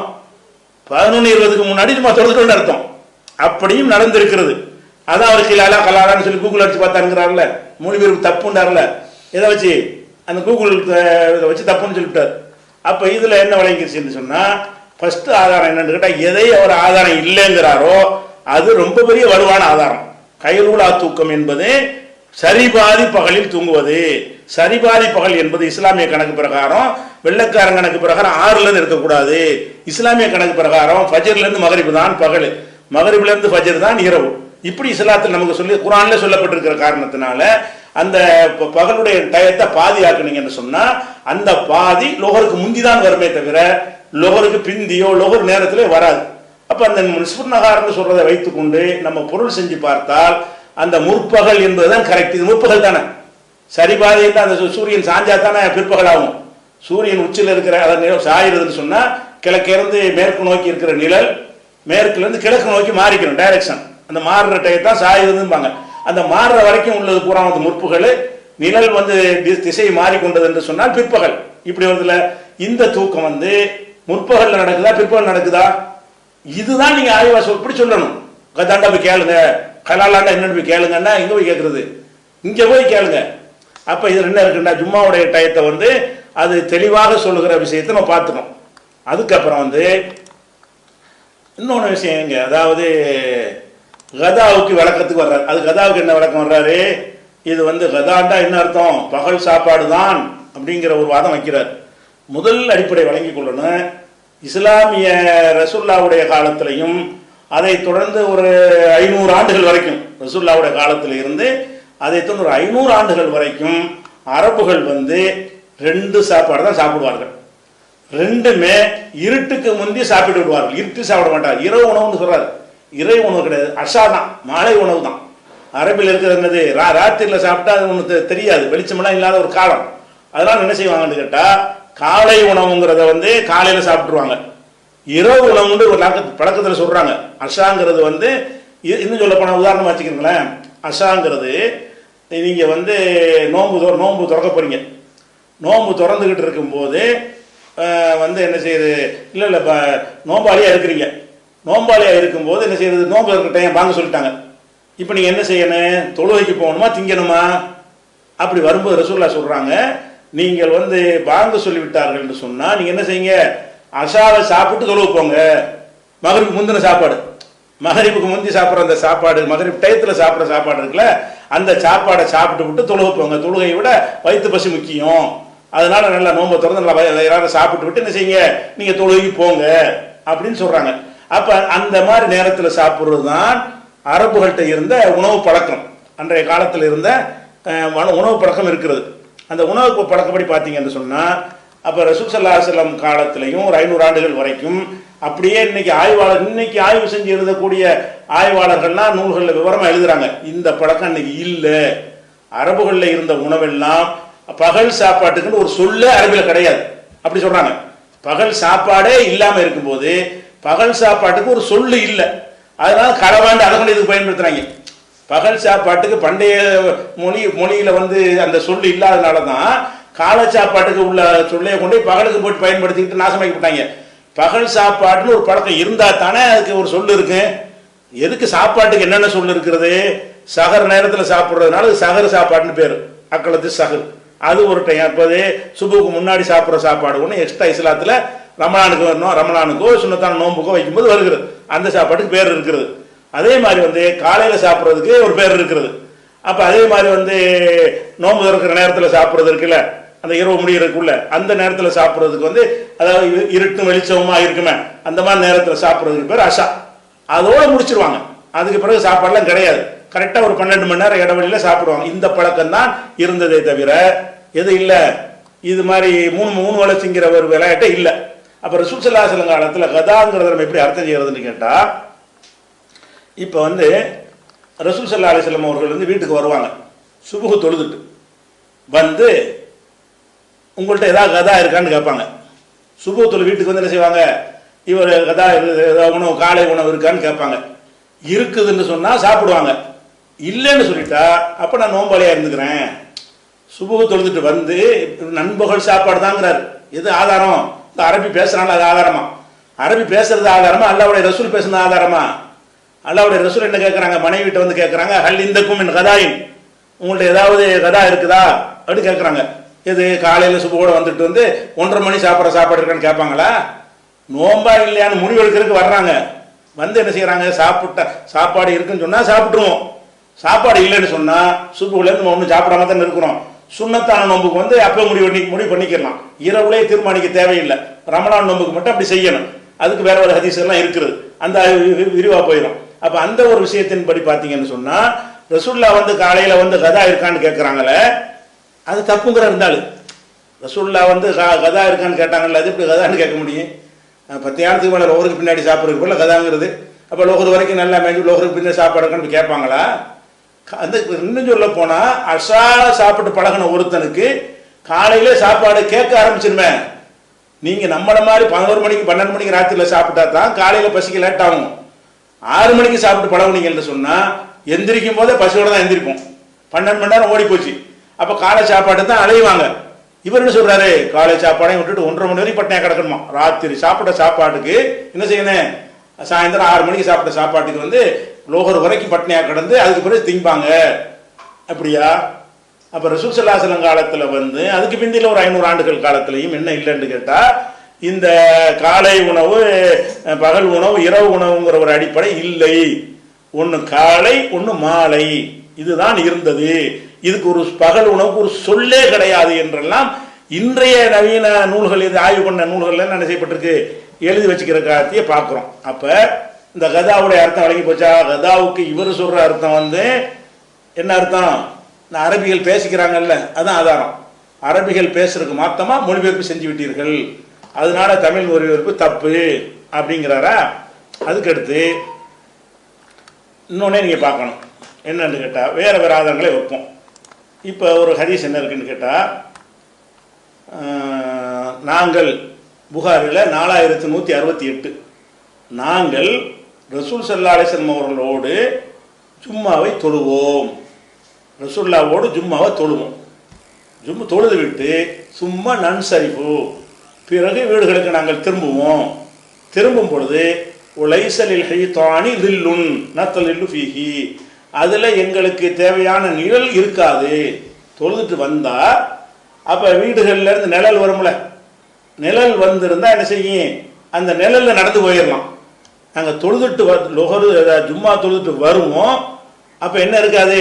நிழல் இருக்காது. நிழல் இருக்காதுன்னா என்ன அர்த்தம்? நிழல் எப்ப இருக்கும்? அப்ப நீங்க ஜும்மா இன்னும் சொல்ல போனா ஜும்மாவை பொறுத்த வரைக்கும் அது என்னென்னா செய்வாங்கன்னு முதல்ல பார்த்துக்கிறங்க. ஜும்மான்னு சொன்னா அதாவது இப்ப பாருங்க, ஜும்மா ரசூலா தொழுகிறாங்க, லொஹர் மாதிரி 2 ரக்காத் தொழுதுட்டு போக முடியுமா? முடியாது. ஜும்மான்னு சொன்னா அதுக்கு ஒரு உரை நிகழ்த்த வேண்டும். அதுக்கு முன்னாடி மக்கள் வந்துருவாங்க. அப்போ உரை நிகழ்த்தி விட்டு அந்த உரைக்கு அப்புறம் வந்து தொழுகை நடத்துவார்கள். அந்த உரையில என்னென்னலாம் இடம் பெற்றிருக்கும், தொழுகையில எப்படியெல்லாம் இருக்கும் என்பதற்கு ஹதீஸ் கிடைக்கிறது. இதையெல்லாம் செய்து முடிக்கிறதுக்கு எப்படி பார்த்தாலும் ஒரு 3/4 மணி நேரம் தேவைப்படும். அவ்வளவு விஷயங்கள் ஹதீஸ்ல வருது. என்ன வருதுன்னு கேட்டா, ஒரு அம்மா சொல்றாங்க, உம்மு ஹிஷாம் பின்த் ஹாரிசா, அவங்க சொல்றாங்க, எங்க அடுப்பு ரசூல்லாவுடைய அடுப்பு என்னவா இருந்துச்சு? ஒன்னாக இருந்தது. ரசூல்லாவுடைய வீட்டுக்கு பக்கத்து வீட்டுக்கார அம்மா இவங்க அடுப்பு என்ன செய்வாங்கன்னு கேட்டா, உங்க தேவை அந்த அடுப்பு போய் சூடாக்கிடுவாங்க, அவங்க வந்து இவங்க சூடாக்கிடுவாங்க. ஒரு அடுப்பு 2 பேருக்கு வச்சிருந்தோம். அந்த மாதிரி நாங்கள் ரசூல்லாவுடைய குடும்பத்துக்கு நெருக்கின உள்ளவர்களா இருந்தோம். சனத்தைனி அவ சனத்தன், ஒரு 2 வருஷமோ 1 வருஷமோ அப்படி அண்டை வீட்டாக நாங்கள் இருந்திருக்கிறோம். அப்ப ஒமா அகத்து காஃப் உல் குர்ஆனில் மஜீத், காஃப் உல் குர்ஆனில் மஜீதுங்கிற சூரா இருக்குத, அந்த சூறாவை நான் மனப்பாடம் செய்தது இல்ல அன்று லிசானி ரசூலுல்லாஹி ஸல்லல்லாஹு அலைஹி வஸல்லம், ரசூலுல்லாஹ்வுடைய வாயினால ஓதித்தான் மனப்பாடமே செஞ்சான். இந்த காஃப் உல் குர்ஆனில் மஜீதுன்னு அது 50வது சூரா நினைக்கிறேன். அந்த காஃப் உல் குர்ஆனில் மஜீதுங்கிற சூறாவை நான் மனப்பாடம் பண்ணியிருக்கிறேன். எப்படி மனப்பாடம் பண்ணேன் என்று சொன்னால், ரசூலுல்லாஹ் அதை ஓதுவாங்க, அதை வச்சு மனப்பாடம் பண்ண. எங்க ஓதுவாங்க? யக்ரவுஹா குல்ல யௌமி ஜுமாத்தின், ஒவ்வொரு ஜும்மா நாள்லையும் ஓதுவார்கள். அலல் மிம்பரி, மெம்பர்ல இருந்து கொண்டு ஜும்மாவில் இந்த காஃப் சூரா ஓதுவார்கள். ஓதிவிட்டு இதா ஹத்தபனா குத்பா உரை நிகழ்த்தும் போது ஓதி விடுவார்கள். அதுக்கப்புறம் உரை வேற. முதல்ல என்ன செய்வாங்கன்னா காஃப் உல் குர்ஆனில் மஜீதுன்னு ஓதுவாங்களா, இது இந்த அம்மா வந்து பக்கத்து வீடு தானே, இப்போ வீடு பள்ளியை ஒட்டி தானே இருந்துச்சு, அவங்களுக்கு விளங்குது. நான் வீட்டில் உட்காந்து கூட என்ன செய்வேன்னு கேட்டால், ரசூலுல்லாஹ் ஜும்மாவில் ஓதுற இந்த காஃபுல் குர்ஆனில் மஜீதுங்கிற சூறாவை ஒரு தடவை மனப்பாடம் பண்ண இயலாது. எப்படி ஓதுவாங்க ரசூல் ஸல்லல்லாஹு அலைஹி வஸல்லம்? ஒவ்வொரு ஜும்மாவுலையும் மெம்பரில் ஓதுவாங்க. உரை நிகழ்த்தும் போது, உரை வேறு தனியாக வர இருக்குது, உரை நிகழ்த்தும் போது காஃப் சூறா ஓதுறாங்கன்னு சொன்னால் அதுக்கு எம்பூட்டு நேரம் வரும்.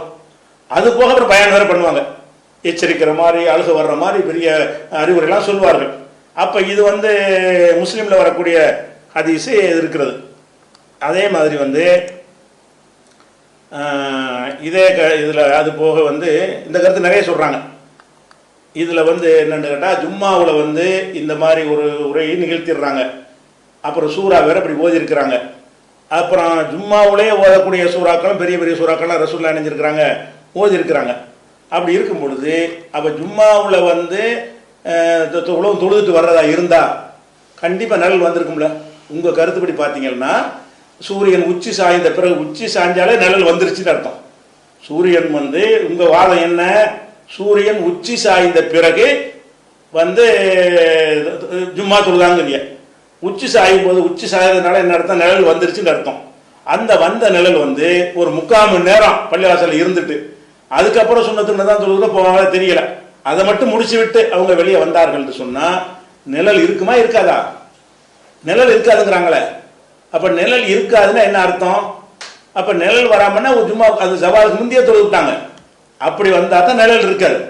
எங்களுக்கு வெயிலில் நடந்து போகும்போது நிழல் இல்லாமல் ஓரமாக போகலான்னு பார்த்தோம்னு சொன்னால் செவர்களுக்கு நிழல் இருக்காது அப்படிங்கிற மாதிரி வந்து ஹதீஸில் வருகிறது. அப்போ இதையெல்லாம் வச்சு பார்க்கும் பொழுது இதில் என்ன நம்ம விளங்கி கொள்கிறோம்னு கேட்டால், இது வந்து இந்த நிழலை வைத்து பார்க்கையில் இந்த இவங்க சொன்ன விளக்கம் வந்து தப்பு. இது ஒரு விஷயமாக பார்த்துக்கணும். அடுத்து என்னன்னு கேட்டால், நாங்கள் ஜும்மா அன்னைக்கு தொழுதுட்டு எங்களுடைய ஒட்டகங்களை எல்லாம் என்ன செய்வோம், போய் அதுக்கு வந்து நீர் பாய்ச்சிற ஒட்டகம் இருக்கும்ல, அந்த ஒட்டகங்களை போய் என்ன செய்வோம்னு கேட்டால், வயலில் பயன்படுத்துகிற ஒட்டகங்களை வந்து அதுக்கு நாங்கள் வந்து ராகத்து கொடுப்போம். கட்டி போட்ட ஒட்டகத்துக்கு சாப்பாடு கூட கொடுக்கல. மனுஷன் இப்போ 1:30 மணிக்கு நீங்கள் சொல்கிறபடி லோருக்கு சாப்பிட்டுக்குவோம். வாகனங்களுக்கு ஒட்டகங்களுக்கு ரெஸ்ட் கொடுக்கறதுக்காக நாங்கள் போவோம். போய் அங்கே சேரும்போது சூரியன் ஹீன தசுலு சம்சு, சூரியன் அப்போ தான் சாயும். தொழுதுலாம் முடிச்சுட்டு போகிறாங்க, முடிச்ச பிறகு தான் சூரியன் சாயுது. எங்கள் ஒட்டகம் எந்த இடத்துக்கு தெரியல, ஊருக்கு வெளியே தான் வச்சுருப்பாங்க. ஒட்டகத்தை நோக்கி நாங்கள் சென்று அதை கொஞ்சம் கட்டி விட்டு தண்ணி எண்ணி சாப்பிட்ற தண்ணிலாம் காட்டுவாங்கல்ல, ராத்திரி பூரா வேலை செஞ்ச ஒட்டகம், அது காலையில் தான் செய்யணும். 1:30 மணி 2 மணி வரைக்கும் கட்டி போட்டீங்கன்னா செத்து போயிடும். அது வந்து ரொம்ப கொடுமை. அது இல்லாமல் என்ன செய்வாங்கன்னா, சும்மா சீக்கிரம் முடிஞ்சிருச்சா, முடிஞ்சிட்டு வேகமாக போய் என்ன செய்வாங்க, எங்கள் ஒட்டகத்தை நாங்கள் வந்து அதை கவனிப்போம். அப்போ இது இப்போ நுரியகு ஜிமாலனா, எங்களுடைய ஒட்டகங்களுக்கு ராகத்து ஓய்வு கொடுப்போம் அப்படின்னா என்ன அர்த்தம்? அப்போ ஜும்மா தொழுகை என்பது வந்து தொழுது முடிச்ச பிறகு ஜவால் வந்திருக்குது. எப்போ வரும்னு கேட்டால் ஹீன தசூலு சம்சுங்கிற வருது. இந்த ஒட்டகத்துக்கு நாங்கள் வந்து ஓய்வு கொடுக்கிற நேரம் எது என்றால் ஹீன தசூலு சம்சு, சூரியன் சாயும் போது. சூரியன் சாயும் போது முடிச்சுட்டாங்கன்னு வருது. நீங்க அப்பதான் ஆரம்பிக்கணுங்கிறீங்க. சூரியன் உச்சி சாயும் போது தொழுகை முடித்து விட்டார்கள் வருது. முடிச்சுட்டு போய் பார்க்க எந்த நேரத்தில் நீங்க ஒட்டகத்துக்கு தண்ணி இது பண்ணி ரெஸ்ட் கொடுப்பீங்கன்னு கேட்டா சூரியன் சாயும் போது. அப்ப சூரியன் வந்து அப்பதான் சாய ஆரம்பிக்குது. அந்த ஹதீஸையும் அவர் வாசிக்கிறாரு. அது முழுசா வாசிக்காம அரபில போடுறாரு, கீழே எழுத்த வருது, டக்குன்னு கடந்து நத்தக்கத்தாவும் நிற்கிறார். அப்படியே அதை முழுசா படிச்சாலும் என்ன செய்யும், அந்த வாசகம் சேர்ந்து வருது, ஸ்கிரீன்லேயே அந்த எழுத்தெல்லாம் வருது. அதை வேகமாக கடந்து என்ன செய்யறாருன்னு கேட்டால் அது நமக்கு பாதிப்பாக வருமேங்கிறதுக்காக வேண்டி நத்தகத்தான்னு சொல்லி அரபிக்கு ஓடியாந்துடுறாரு. அப்போ இந்த மாதிரிலாம் இருக்கிறதுனால ஜும்மாவை பொறுத்த வரைக்கும் அது வந்து லொஹரை போன்றது அல்ல. இதுதான் ஹதீஸுடைய அர்த்தம். ரசூலுல்லாஹ் வந்து வீட்டில் போய் கேட்டலாம் சொன்னல, அந்த ஹதீஸ் என்ன இருக்குது, அதை முதல்ல சொன்னல, வீட்டுக்கு வருவார்கள், ஐந்தக்கு கதா உன்னிடத்தில் கதா இருக்கிறதா என்று கேட்பார்கள். அப்போது நான் சொல்வேன் லா, இல்லை என்று சொல்வேன். இப்போ எப்போது இன்னி சாய்முன், நான் அப்போ நோம்பாளியாக இருந்துக்கிறேன். அப்போ கதாவுக்கு அர்த்தம் வழங்கிருச்சா? இப்போ கதாங்கிறது வந்து அதாவது காலை சாப்பாடு தான், அது ஒரு சாப்பாடு தான் அவங்கள்ட்ட இருந்தது. நண்பகல் சாப்பாடு என்பது வந்து இவங்க உண்டாக்கி கொண்ட ஒரு வழக்கம். ரசூலுல்லாஹ் காலத்து வழக்கம் என்னன்னு கேட்டால், காலையில் வந்து சாப்பாடு இருக்குதான்னு கேட்டால் சாப்பிடுவாங்க, இல்லாவிட்டால் நோம்பாளியாக இருப்பேங்கிறாங்க என்பதில் இந்த கருத்து நிறைய இருக்கிறது. இதெல்லாம் வைத்திருக்கும் பொழுது நீங்கள் பிதத்து செய்கிறீர்கள், வழிகேடு செய்கிறீர்கள், தப்பாக மொழிபெயர்ப்பை பார்த்து விட்டு செய்கிறீர்கள், நாங்கள் மூலத்தில் கரை கண்டு ஆராய்ச்சி பண்ணுறோங்கிற அளவுக்கு பில்டப் விடுறாரு. அம்புட்டு பொய். அப்புறம் 9 107க்கு சொல்றாரு, அதுக்கு மேல தமாஸ்லாம் இருக்குது. அந்த 107 108 தொழக்கூடாத பள்ளி இருக்குல்ல, அதுல நம்மளுக்கு என்ன செய்யறாங்கன்னா டிஎன்டிஜின்னு சேர்த்து திட்டுறதுனால பரப்பி விட்டு இருக்கிறாங்க. அவங்கள திட்டுற காரணத்தினால மார்க்கத்தை நாங்கள் விட்டு கொடுக்க மாட்டோம். மார்க்கத்தில் எது சரி அதுல வந்து நீங்க செஞ்சீங்கன்னா ஒரு நினைச்சிட்டாருன்னா அவங்களை திட்டோம்னா இவங்க வந்து எல்லாம் பரப்புவாங்க அப்படின்னு நினைச்சிட்டு இருக்கிறாரு. அதுல பண்ண அயோக்கியத்தன தில்லுமுழுகள் பொய்கள் நம்ம ஏதோ குரான்ல இட்டு கட்டிட்டோம்னு சொல்ற விஷயங்கள் எல்லாம் இருக்கிறது. அது என்ன செய்வோம் இன்ஷா அல்லாஹ் அடுத்து ஒரு இதுல அடுத்து சொல்லலான்னு இருந்தேன். உங்களுக்கு வந்து இது கம்ப்யூட்டர் எடுத்து போச்சு வணங்குதா, வேற சொல்ல வேண்டிய அறிவிப்புலாம் இருக்குது. அதில் அந்த குரானுடைய இதற்காக வேண்டி இன்ஷா அல்லாஹ் முடியும்னா நாளை மறுநாள் தனியாக கூட போடுறோம் இன்ஷா அல்லாஹ்.